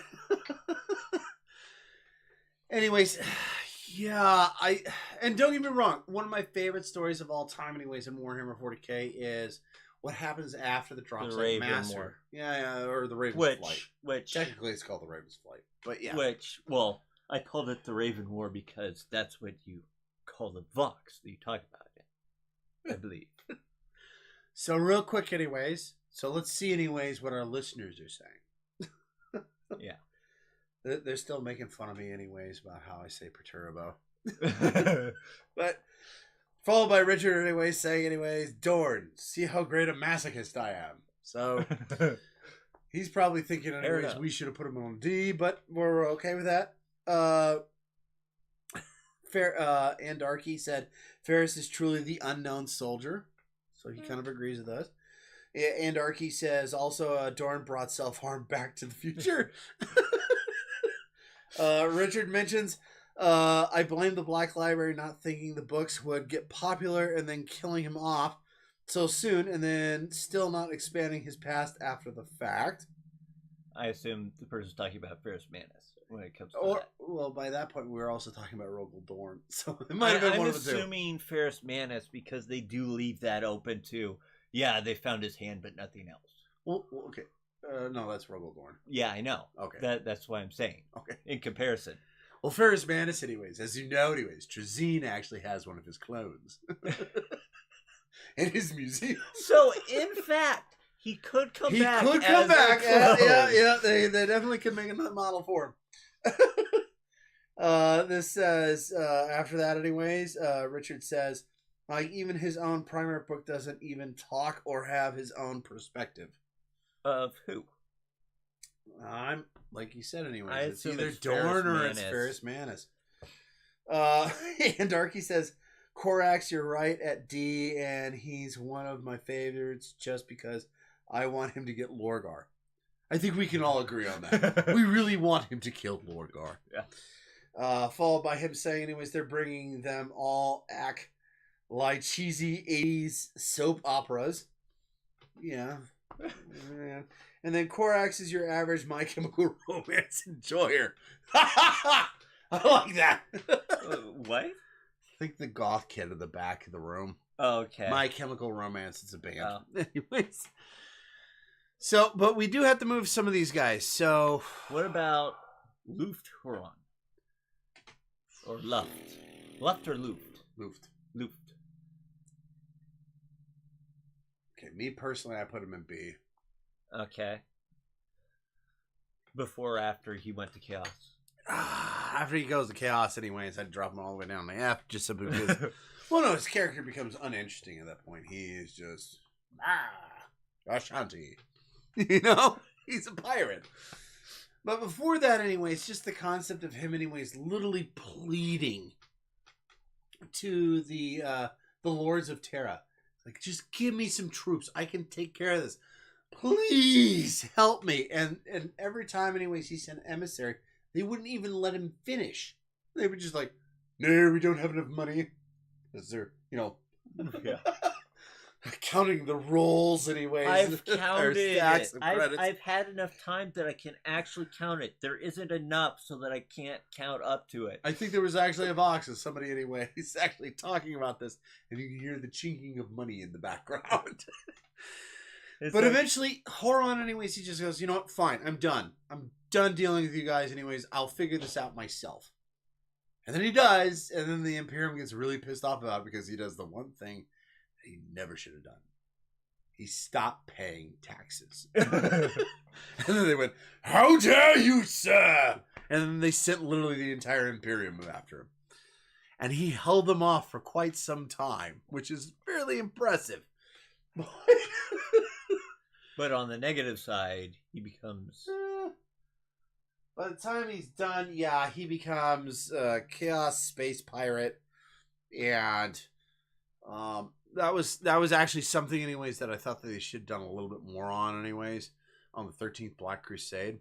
Okay. Because he allies with Abaddon at that point. Abaddon sends him some resources. But that's as far as it gets, anyways. Okay, so in the case that you went from he was great at B to afterwards he's all the way down in F. I said we keep him in C. You want to keep him in C? Yeah. Okay. But Now- everybody's going to be stuck in C then. Now we come to Magnus. I keep him in C. Okay. Mainly because he's a very interesting character. He's an idiot genius. Yeah. That's really what he is. Yeah. And that's the best. And we've talked about him so much these last few months. And so much of the Horus Heresy is his fault. It's just sitting there just going, if you just thought about this, you idiot. A little bit longer. A little bit longer. Yeah. And it's just... You're trying to prove a point when you yourself are disagreeing. All right, go ahead and move the other two to B. You know you want Which to. other one? Well, we've only got two left. We've got L. Johnson and we've got Sanguinius. I don't want to move Sanguinius to B. Okay, well, we can agree on L. Johnson and B, Yes. right? Okay. That's more... Sanguinius is more because of the fact that they have blown his character so much. Let me it ask the question infuriates first.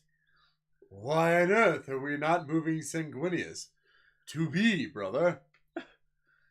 Because, like I said, originally he was a decent character. And now they've just changed him into this... I just get frustrated when people start talking about him. Let's put it that way. That's why he's at C, is because I think he's a good character. It would be much lower if I thought he wasn't a good character. He's also a pretty good fighter. I mean, think of all the demons he killed. I mean, we had a discussion earlier that, yeah, people would throw this out here. Think of all the demons he'd kill. I'm just like, and then we'd pull out any of the surviving, long-lasting Grey Knights, and you look at them and go, yeah, they've probably done as much or even more when it comes to killing demons. But wait, that's because they face off against demons. Yeah. I think we do need to put him at a B. Okay, now here's the reason why. Okay, yes, I do. Okay, I agree with you. I think he is very overblown. But at the same time, there are very good qualities anyways. And the fact that he's overblown anyways doesn't evaporate those. I mean, think about it anyways. I mean, he's a great warrior. Okay. And all the great demons anyways that he killed and all the things. He was loved by all of his brothers. That's also something anyways that's fairly interesting. The only other person anyways it's like that. We'll talk about here in a minute. But not only that, but the concept anyways that he had precognitive idea, or he was a prophet, kind of. And he could figure out anyways what was going to happen. The only way that the Imperium of Man or humanity would continue to exist is if he died. And he was willing to make that sacrifice. At that point anyways, give the man a B. Okay. Thank you. I'll go with that. I know that I would have loved to have heard, by the way, your argument anyways after I made that decent speech anyways. It's like, no, he's a D. It's like, okay. I would have still left him in C until you brought up the last part at the fact, I forgot the fact that he already knew that he was pretty much going to die unless. And he did it anyways. Yeah. Which is very honorable and it's an amazing that's character arc. It's the honor part there that made me go, okay, I'll put him in B. Otherwise, no. By the way, Andarchy anyways is screaming at you anyways. Sanguinius is a B for sure. Well, I knew I was going to get hate for that anyway. Gators is saying Sanguinius is so good. He said, have you read Echoes of Eternity? I haven't. Have you read it? No. No, okay. Which line from which book? Oh, and Richard, okay, Richard actually agrees with us. He says he thinks Sangi, anyways, is a B. Yeah. So we're not doing too bad. So we did, for you guys who weren't here during the time anyways, we did a who's the best fighter Primarchs. And people were so pissed off on two people. It was Sanguinius. we didn't put in the top two. And who's the other guy? Dorn. Ironically, it was Dorn. That was the one that people got really upset about. They were just like, Dorn is such a great fighter. I'm like, really? Well, let's see. Who do we put in the top two? No. Our top two were Lehman Russ and Vulcan.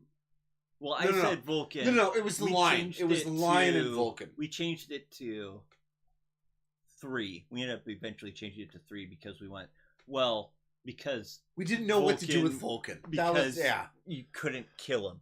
Yeah, because Vulcan's a perpetual. So if you're in a duel anyways with Vulcan, it's like he's eventually going to win because he can't die. And if he does hit you, it's yeah. I mean, don't get me wrong. You'll be like at 100%, and then you'll be at like 60. But those are kind of our top 3 guys, and then just right underneath there, anyways, was the Khan. That was the guy, anyways, that we always were kind of looking at and just kind of like don't know. Honestly, he's known as a great swordsman, but the fact is that we couldn't put him higher because we didn't know how good he was. Right. But that's, of course, his character also is the fact that he had all this knowledge on everybody else, but nobody really had much knowledge about him. Right. So, if I recall right, anyways, our top 2 ended up being the Lion and Vulcan. Yes. And then underneath that, we had the Khan and Lehman Russ. And then right underneath that was Sanguinius. And that's when... And we got so much flack for that. It was just ridiculous. And then one person's like, Magnus should have been at the top. It's like, well, Well, that was the other thing that plugged in. Well, the one that really surprised me, honestly, with that was Dorn. Yeah, we had one guy that was higher. really emphatic with, which was like, Dorn should be like one of the top ones. And I'm like, but he got the crap kicked out of him from Kurz. He was like, it was a sucker blow. It's like, well, it's combat, so that's kind of the way it works. But and then we did discuss that was later. The one, we're anyways. just like, I have no idea where technically we should put the twins either, because yeah, who knows how good they would be together, so much as they were separate. So real quick, anyways, before we move on, anyways, to our top tier, anyways. If you were talking about best fighters, anyways, who do you think you did dirty in the last one that we did? Me personally, anyways, I think it was Conrad Kurz. Because we put him down towards the very bottom. And we really shouldn't have done that. And we should have had him actually more towards the top. Yeah. I mean, like him or hate him, he was a good fighter. But what about you? I can't remember where we put Mortarion. But he was wherever he was down towards the bottom too. Yeah, I probably would have raised him up a bit more just because of the fact, and this is something that I'm sure we would have also gotten some flack for, is the fact that he was a tank. Yeah. He had good defense. He'd also be able to take the blows, and one of the things about his abilities was he would sap you till all of your strength. Yeah, and then, you know, if you got hit by the scythe, you're more likely going to be dead. But we've started it again, so unfortunately. Sanguinius is the best. No, he isn't. He's the best. No, he isn't. No. Okay, so I already said Sanguinius. People are agreeing with us anyways on how they like them anyways. Then we started talking about fighting. That changed things. So then we got Richard anyways. It says Lion is the autistic person from Goodwill Hunting. Okay, so I never saw Goodwill. Okay, so Richard, by the way, anyways, he's always one of the things I love about Richard, anyways, is that he's got a computer like mine, so it's always a little behind. But Gator said, "I agree with that. Actually, Sanguinius isn't a good fighter from a technique standpoint, but his hacks make up a lot for it." Okay. Richard said, "I mean, Sangi's defense was future vision and knows he doesn't die. And that's a cop-out narrative. Lions' defense is number one." Oh, that's another thing that we had a huge thing about was the whole... Hang on. They're about to get into an argument here. So Gator's like, OMG! Read the Siege of Terra books. It makes Doran Sanguinius and the Khan such well-written characters. Oh, yeah. I bet you have an opinion on that. I'm going to get there. But Richard says, indeed. And I'm still salty about Scalpers getting Volume 3 of End and the Death. And Darky says, Kurz was a top-tier fighter, but sucks otherwise. Gator says, I'm going to shut up about the Siege of Terra because I feel like I'm getting annoying. Well, in case you hadn't heard anyways, when I went, OMG! You might be a little bit. I'm just starting reading anyways, the Siege of Terra. Okay. It's gotten better. Correct me if I'm wrong anyways, the first book is too flowery. That's probably the best. The Solar War is too flowery. I never read them. I know. I'm asking the people that are listening anyways.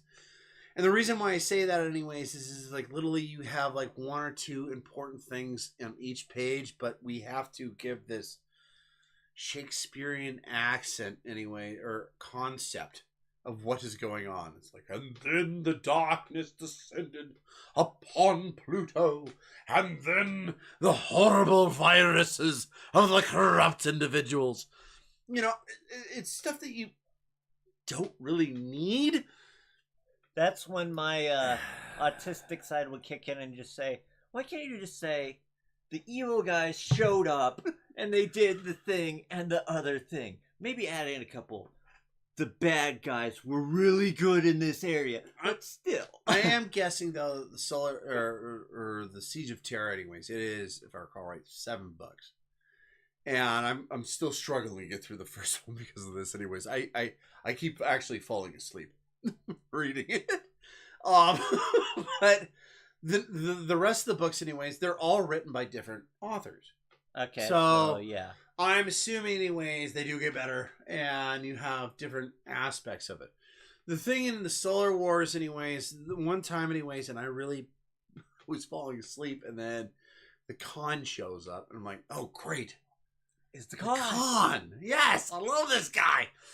And he's talking to this... He's talking to this admiral. Okay. And it's on her off time.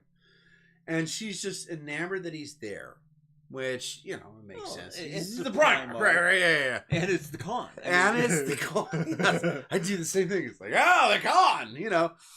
But the way he talks, it's like an ADD kid without Ritalin. I mean, he's like bouncing conversations off the wall, and while I would have, if I was in her shoes anyways, I would have been enamored at first. Within like 15 seconds of talking with this guy anyways, I'd been like, hey, focus, look at the light. What do you want? I've got 2 hours until I gotta get back on work, which is, by the way, anyways, this isn't just my break. This is the time I'm supposed to be able to sleep before I can go back anyways and direct men into war. So, instead of just bouncing off the walls anyways, just like, oh, look at the pretty light. Tell me why you are here. I probably would have been killed by the Khan. Yeah. Regardless. Anyways. Well, the fact that he'd be acting like an ADD kid kind of conflicts with his entire character to begin with. But anyways, moving on.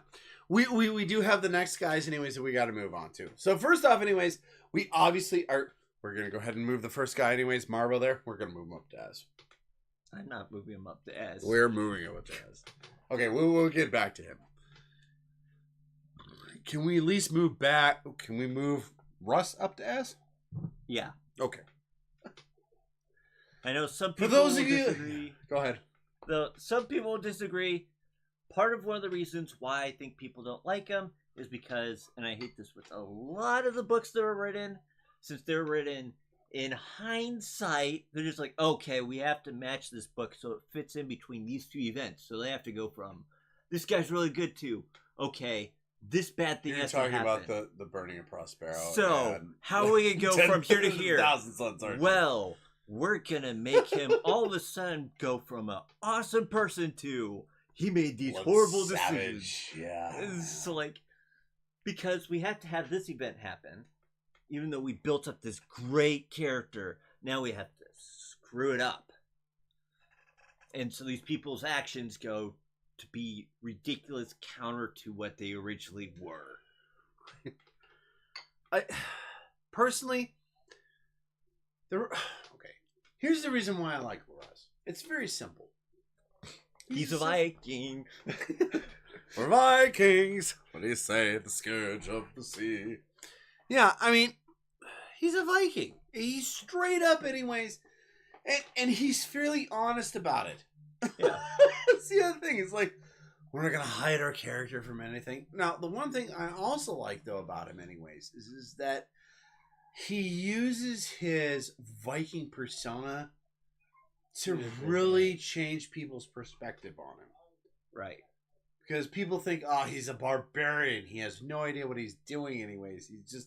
He is no better than the wolves that follow around behind him, you know, kind of thing. It's like, well, no, he's actually really smart. And the whole concept behind that is that he actually used that as his advantage. Right. With his allies and his enemies as well. Because his allies are just like, he's a barbaric, terrible leader, you know. We're going to exclude the time they ends up finding Lionel Johnson, because Lionel Johnson decides that by himself. That is actually one of my favorite stories. Well, no, we're Lionel Johnson anyways, and him getting into a scruff. Yeah, after he basically goes, "No, I don't want you to get involved because I know you'll screw everything up. No, I was thinking, I will leave you at the front lines." I was thinking more along the lines, anyways, when they actually get into a tussle, Right. And they fight for like 3 days. The 3 different versions of it, or something like that. Well, okay, they all have one very particular important part about it. And that is Lehman Russ, after 3 days, anyways, of wrestling with his brother, anyways. By the way, I wish to apologize real quick. I say anyways a lot. I understand that. I'm trying to get better at it. I use anyways along the same lines as other people use or It's a filler word for me. Unfortunately, anyways, nobody understands that. So a lot of times I get comments anyways about anyways. And I'm trying to work on it, but it's like I said, it's kind of I just realized I used anyways like 4 times in one sentence. I'm like, oh. But anyways, there you go. So they fought for 3 days, right? And then first off, anyways, it was a mix between a wrestling competition and a boxing competition. So it was very much an MMA. And if you want to watch something and just try to imagine 3 days of that anyways. Imagine Mike Tyson for the championship belt back in the day. And just go ahead and watch the highlights of that and go, yeah, these guys did it for 3 days. I mean, that's just insane. And Lehman Russ realizes that there is no way he's going to be able to beat the Lion. But he also realizes this is ridiculous. It's ridiculous. Well, it's not just ridiculous, but he also realizes there's no way the Lion can beat him. This is a futile struggle. Well, he just realizes how stupid it is that they're doing this to begin with. So he steps back and he just takes a laugh and then he gets sucker punched. He kind of does. But at the and same after time, 3 days, you have to admit it's no surprise they end up going out cold because they've been fighting for 3 days. But yeah, it is a sucker punch. I'll give you that. But at the same time, anyways, if I was the guy fighting this guy for 3 days and he just steps back and just starts laughing, I'd probably hit him in the gob too. Just like, what are you laughing about? You, poof, you know? And then he would go out and be like, you idiot! And then my first captain would show up and he's like, what do you do? It's like, nothing. Just leave him here. We gotta go. We've been at this for too long. Okay, so Russ, yeah, I would put an S. And the con. Let's put the con in there too. Yeah. We're definitely putting the con in there. Other than Russ, Khan is probably my favorite character. So I'd also put the Vulcan there because he's probably the most mature person. Yes, the Vulcan. The Vulcan. The Vulcan. Okay. He's the most humane person. I'm saying anyway, so we've only got 2 more spots left over in S. And I know anyways that you're along the same lines as me anyways. We know who number 3 is. Okay. So let's go ahead. Yeah, let's go ahead and put him in there. The twins. The twins. And for you guys, like him or hate him, Alfarius is by far the most interesting character in all of 40K because nobody knows what he's doing. That is the great part about him. He is just like completely and utterly fan built. And what makes it even better is even when they claim that he's on one side and the reason why he's doing it is on one side, well, actually, maybe it isn't. Kind of like, I could give him the genetic material for, the gene seeds, but I'll give him these other ones instead that aren't the ones, and I will keep the ones in. Or for like the Siege of Terra. Oh yeah, we're just like, peace out. No, he's like, I've got all the battle plans anyways you need for the soul system. Oh yeah, and by the way, just brace them all in front of horse. Which somebody apparently... What a bitch. You know, I mean... And then somebody apparently, I guess, came along and went, we can piece it together. And they do, but... Okay, so... Yeah, they were like out of there before the Armada showed up. They're like, eh. Okay, so we got one more that's going into S, and then obviously, anyways, we got a couple people going down to B. Right? Angron is definitely not going into S. Oh, yeah. No. I mean, honestly, the argument, anyways, is going to be Vulcan and Marbo. And there's no way you're going to be able to convince me, anyways, that Vulcan, anyways, is better than Marbo. I mean, we can talk about it later, but, well, okay, we will talk about it later. That'll be our piece de resistance at the end of this. Okay. So, Angron, I would definitely drop him down at least to B. All right. Before we do that, though, my amnesec has run dry. Would you like a drink, sir? No. No? I could get you, anyways, some of your favorite, anyways, Fenrisian beer. No. Okay. Well, while I'm going and getting my drink, anyways, Yuksen here, anyways, is going to entertain you. He's giving me a look like, how? And I'm looking at him, looking at my empty glass, going, I don't care. See if anybody's given any comments I could possibly reply to. There you go. There's your channel. Yeah, there you go. Of course, Anarchy agrees with you.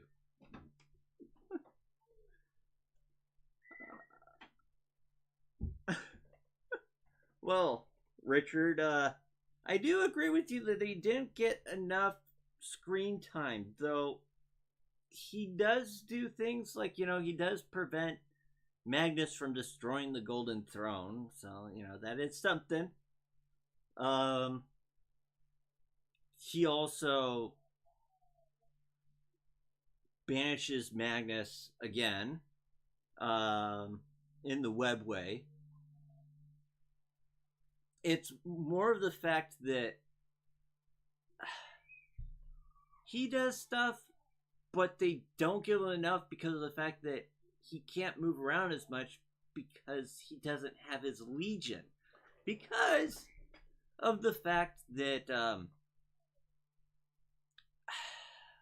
Emperor, I guess, thought of the salamanders as being extremely expendable over any of the other ones. I mean, during our one of our earlier boxes when we did the salamanders, we went over the fact that before Vulcan had them as a legion, basically they went, oh, let's just send the entire legion with like a 5 to 20% chance of surviving to take over this like gallery or in the like techno war, I want to say. What was that one war? The one where the Emperor just basically, I'll stand here with my Thunder Warriors and send the salamanders in to basically with the moles or whatever they called the digging. Yeah, the burrowing things. Yeah. Shoot, I can't remember. It was one of the last wars, and I think it had to do with the conquer of the Europec or something like that. Yeah. It was. It's the only time, anyways, that you'll hear the Emperor's voice without Sean Connery, because it was the first time we ever used the Emperor's voice. It was Marvin the Martian. It was awesome. Nope. What do we got left? Not doing much after Rogel Korn on Pluto. I assume that's Rogel Dorn. Yeah. And if you listen you to okay? our vlogs, Sounds like Alfarius is interesting. Hurt you physically?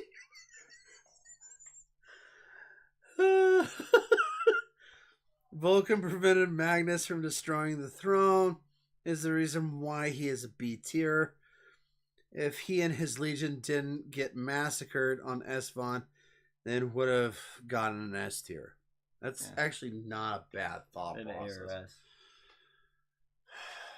Well, okay, so we're going to leave that for last anyways. It's going to be, obviously, the one that is going to Sly, sorry, the one that's going into S anyways is going to be either a Sly Marbo or Vulcan. But we got to figure out anyways who's... who's... give you Sly because of the fact that no matter what I say, you're going to be like, but it's you're going to Sly rattle off Marbo. some sort of But that would be fun. line that's a... Sly Marbo walked down the street with an erection. There were no survivors. Yeah. He's Warhammer 40K's version of the Terran 42 Chuck Norris. Pretty much. Okay, so, but let's figure out anyways what we got on A. So the three anyways that we're going to be talking about anyways, bouncing back and forth, we've got Malcador the Sigillite, Horus, and Angron. Angron, I'm kicking down. Why? Because he may have some interesting points to him, like the fact that he was a gladiator and then the Emperor basically torched his planet. And or the fact that he's the freaking angry. Hulk. He's He's the Hulk, dude. Well, there's so many anyways descriptions anyways of him like storming towards the other side and just bullets are bouncing off of him. He doesn't give one hoot. Yes. He's the But- Hulk if he wasn't a good guy. Or if he was a good guy. Well, minus the fact that he just slaughtered things just because they were there. Because he's angry, because he's what? What is he using? Not the Hulk. No, he's the Hulk.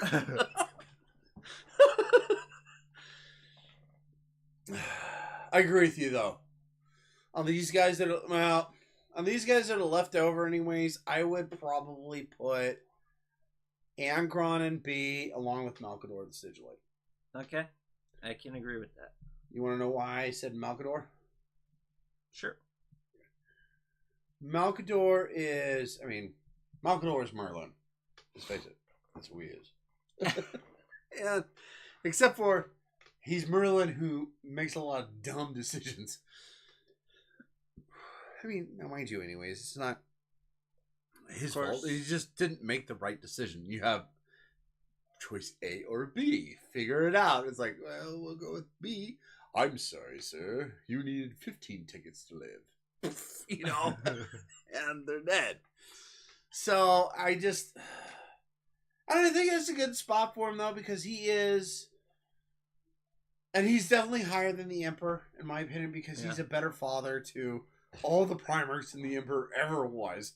So, it's just... Yeah, I would definitely put him in the B section. Now, the guy we left over up there in the A section that we're going to get a lot of flack for. Do we leave him there? Okay. Horus. Part of this has Horus to deal Lupercal. with.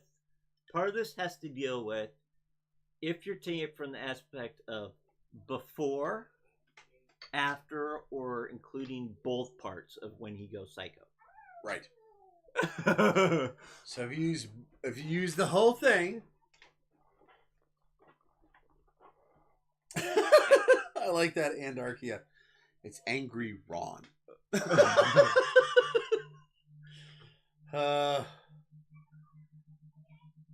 Richard, by the way, said, "I'm not mad if you make Angron B, since I said he goes to C tier. Like Zeckthar said, he is like the Hulk. He's simple, unfortunately."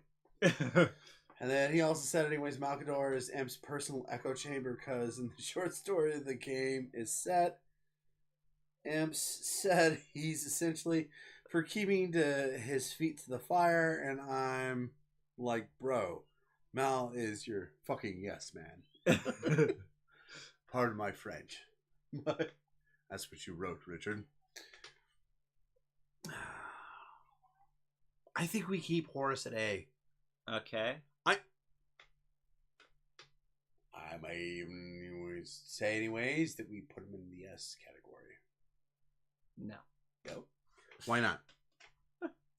I know you want to put him there because of before he goes psycho, but I say it's not just that. Horace is, out of all these characters, anyways, the most interesting character out of them.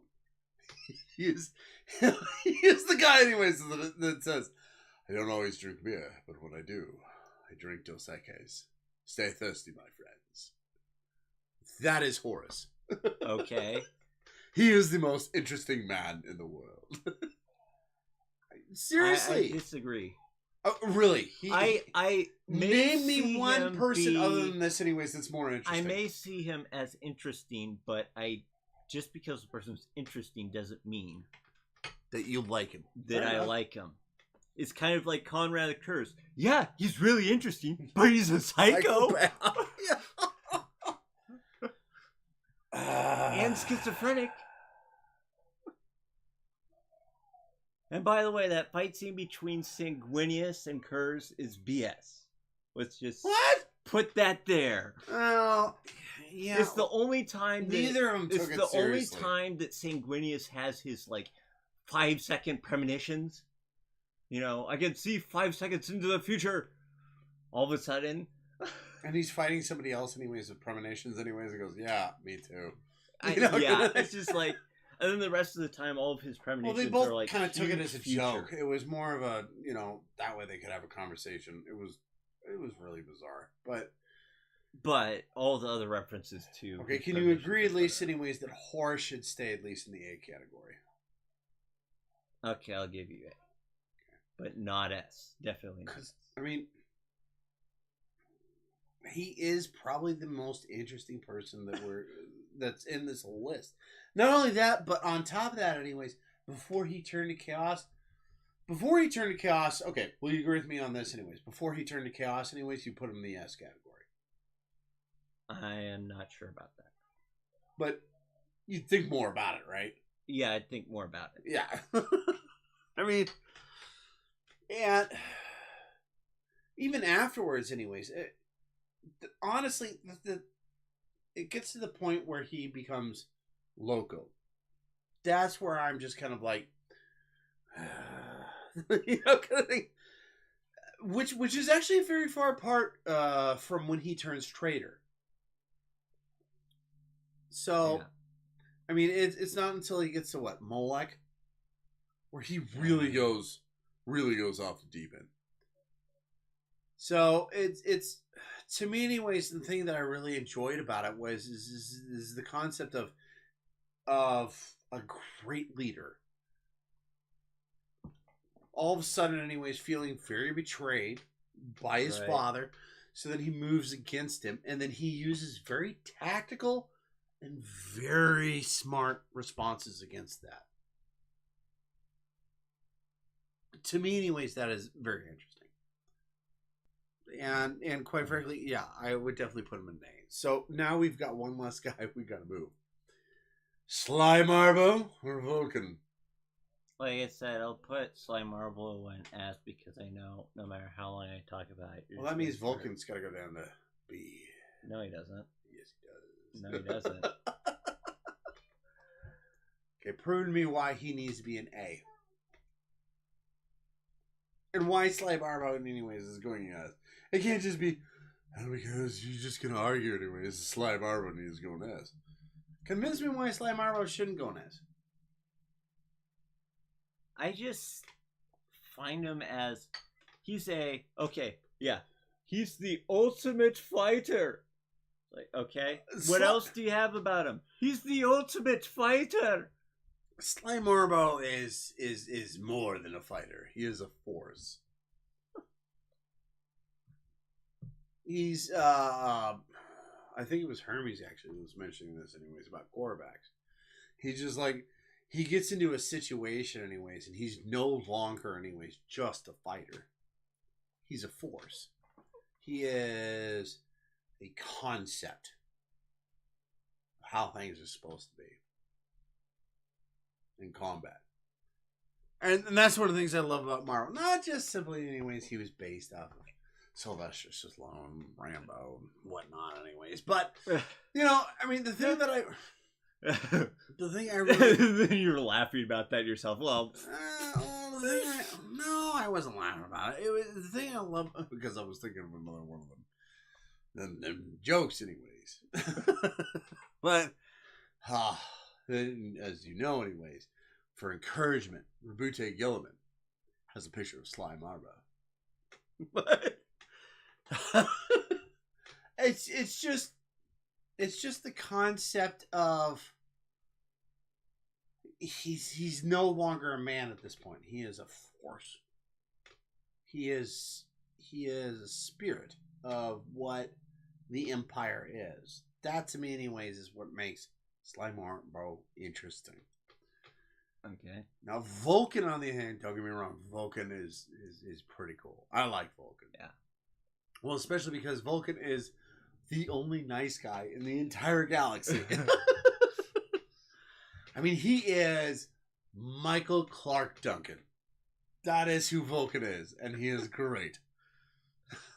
I mean, chocolate rain. I mean, he's just, he's just, he is the guy, anyways, that loves everybody. Right. And big old black dude loves everybody. And even though people are just like, well, he doesn't have much of a presence, it's like, well, let's put it this way. Let's see.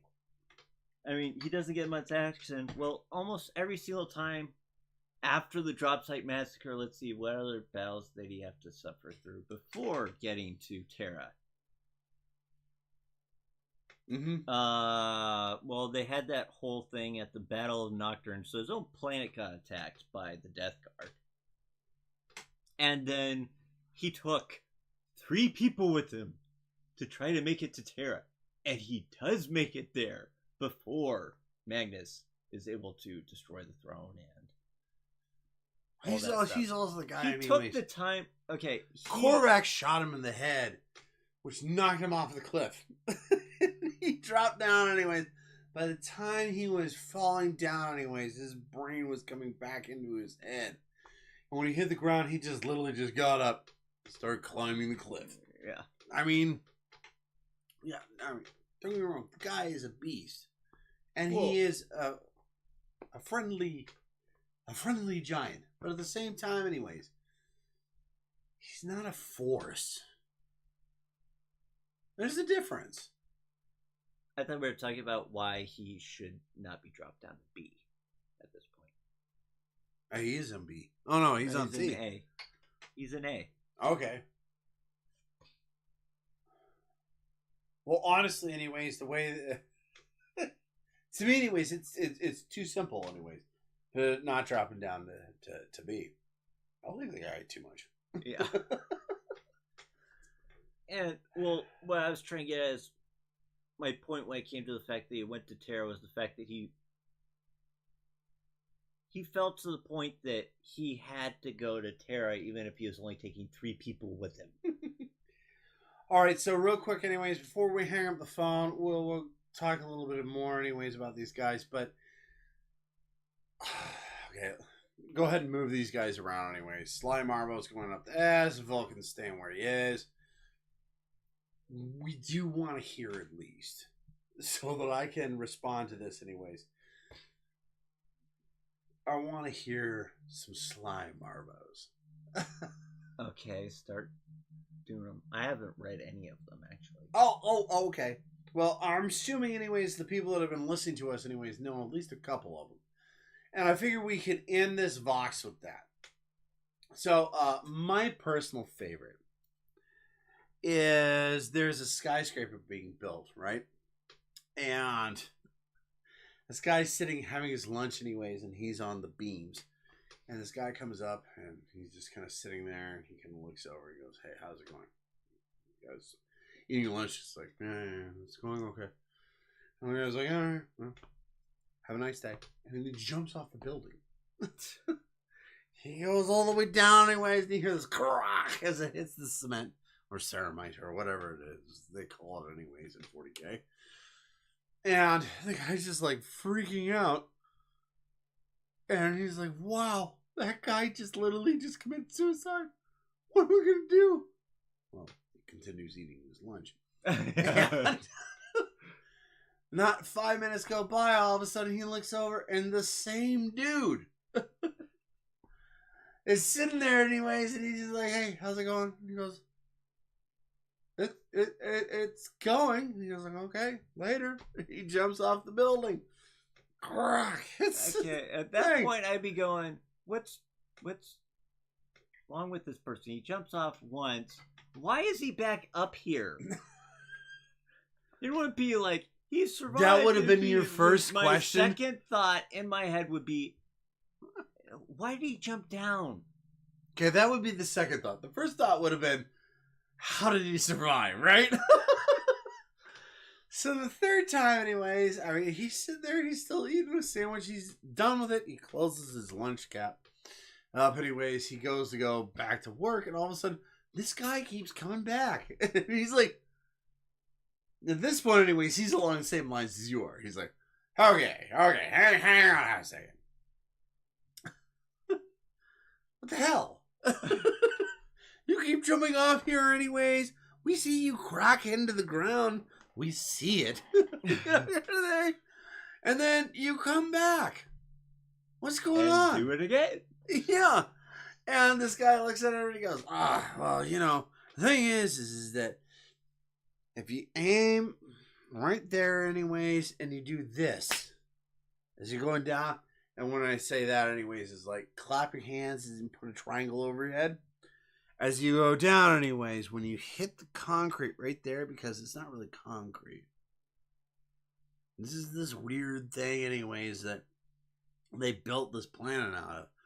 And it actually indents into the ground, and then you slowly suck back up, and then you can go back and do it again. I've been doing this anyways for the last couple days. And the guy's like, really? He's like, yeah, I'll show you again. He goes, later. And he jumps off, he looks backwards at him, and he goes, puts the clap over his head, and goes all the way down. Construction worker watches him, hits the concrete, and he goes, I'm going to do it. So he jumps off anyways, and he goes, splat.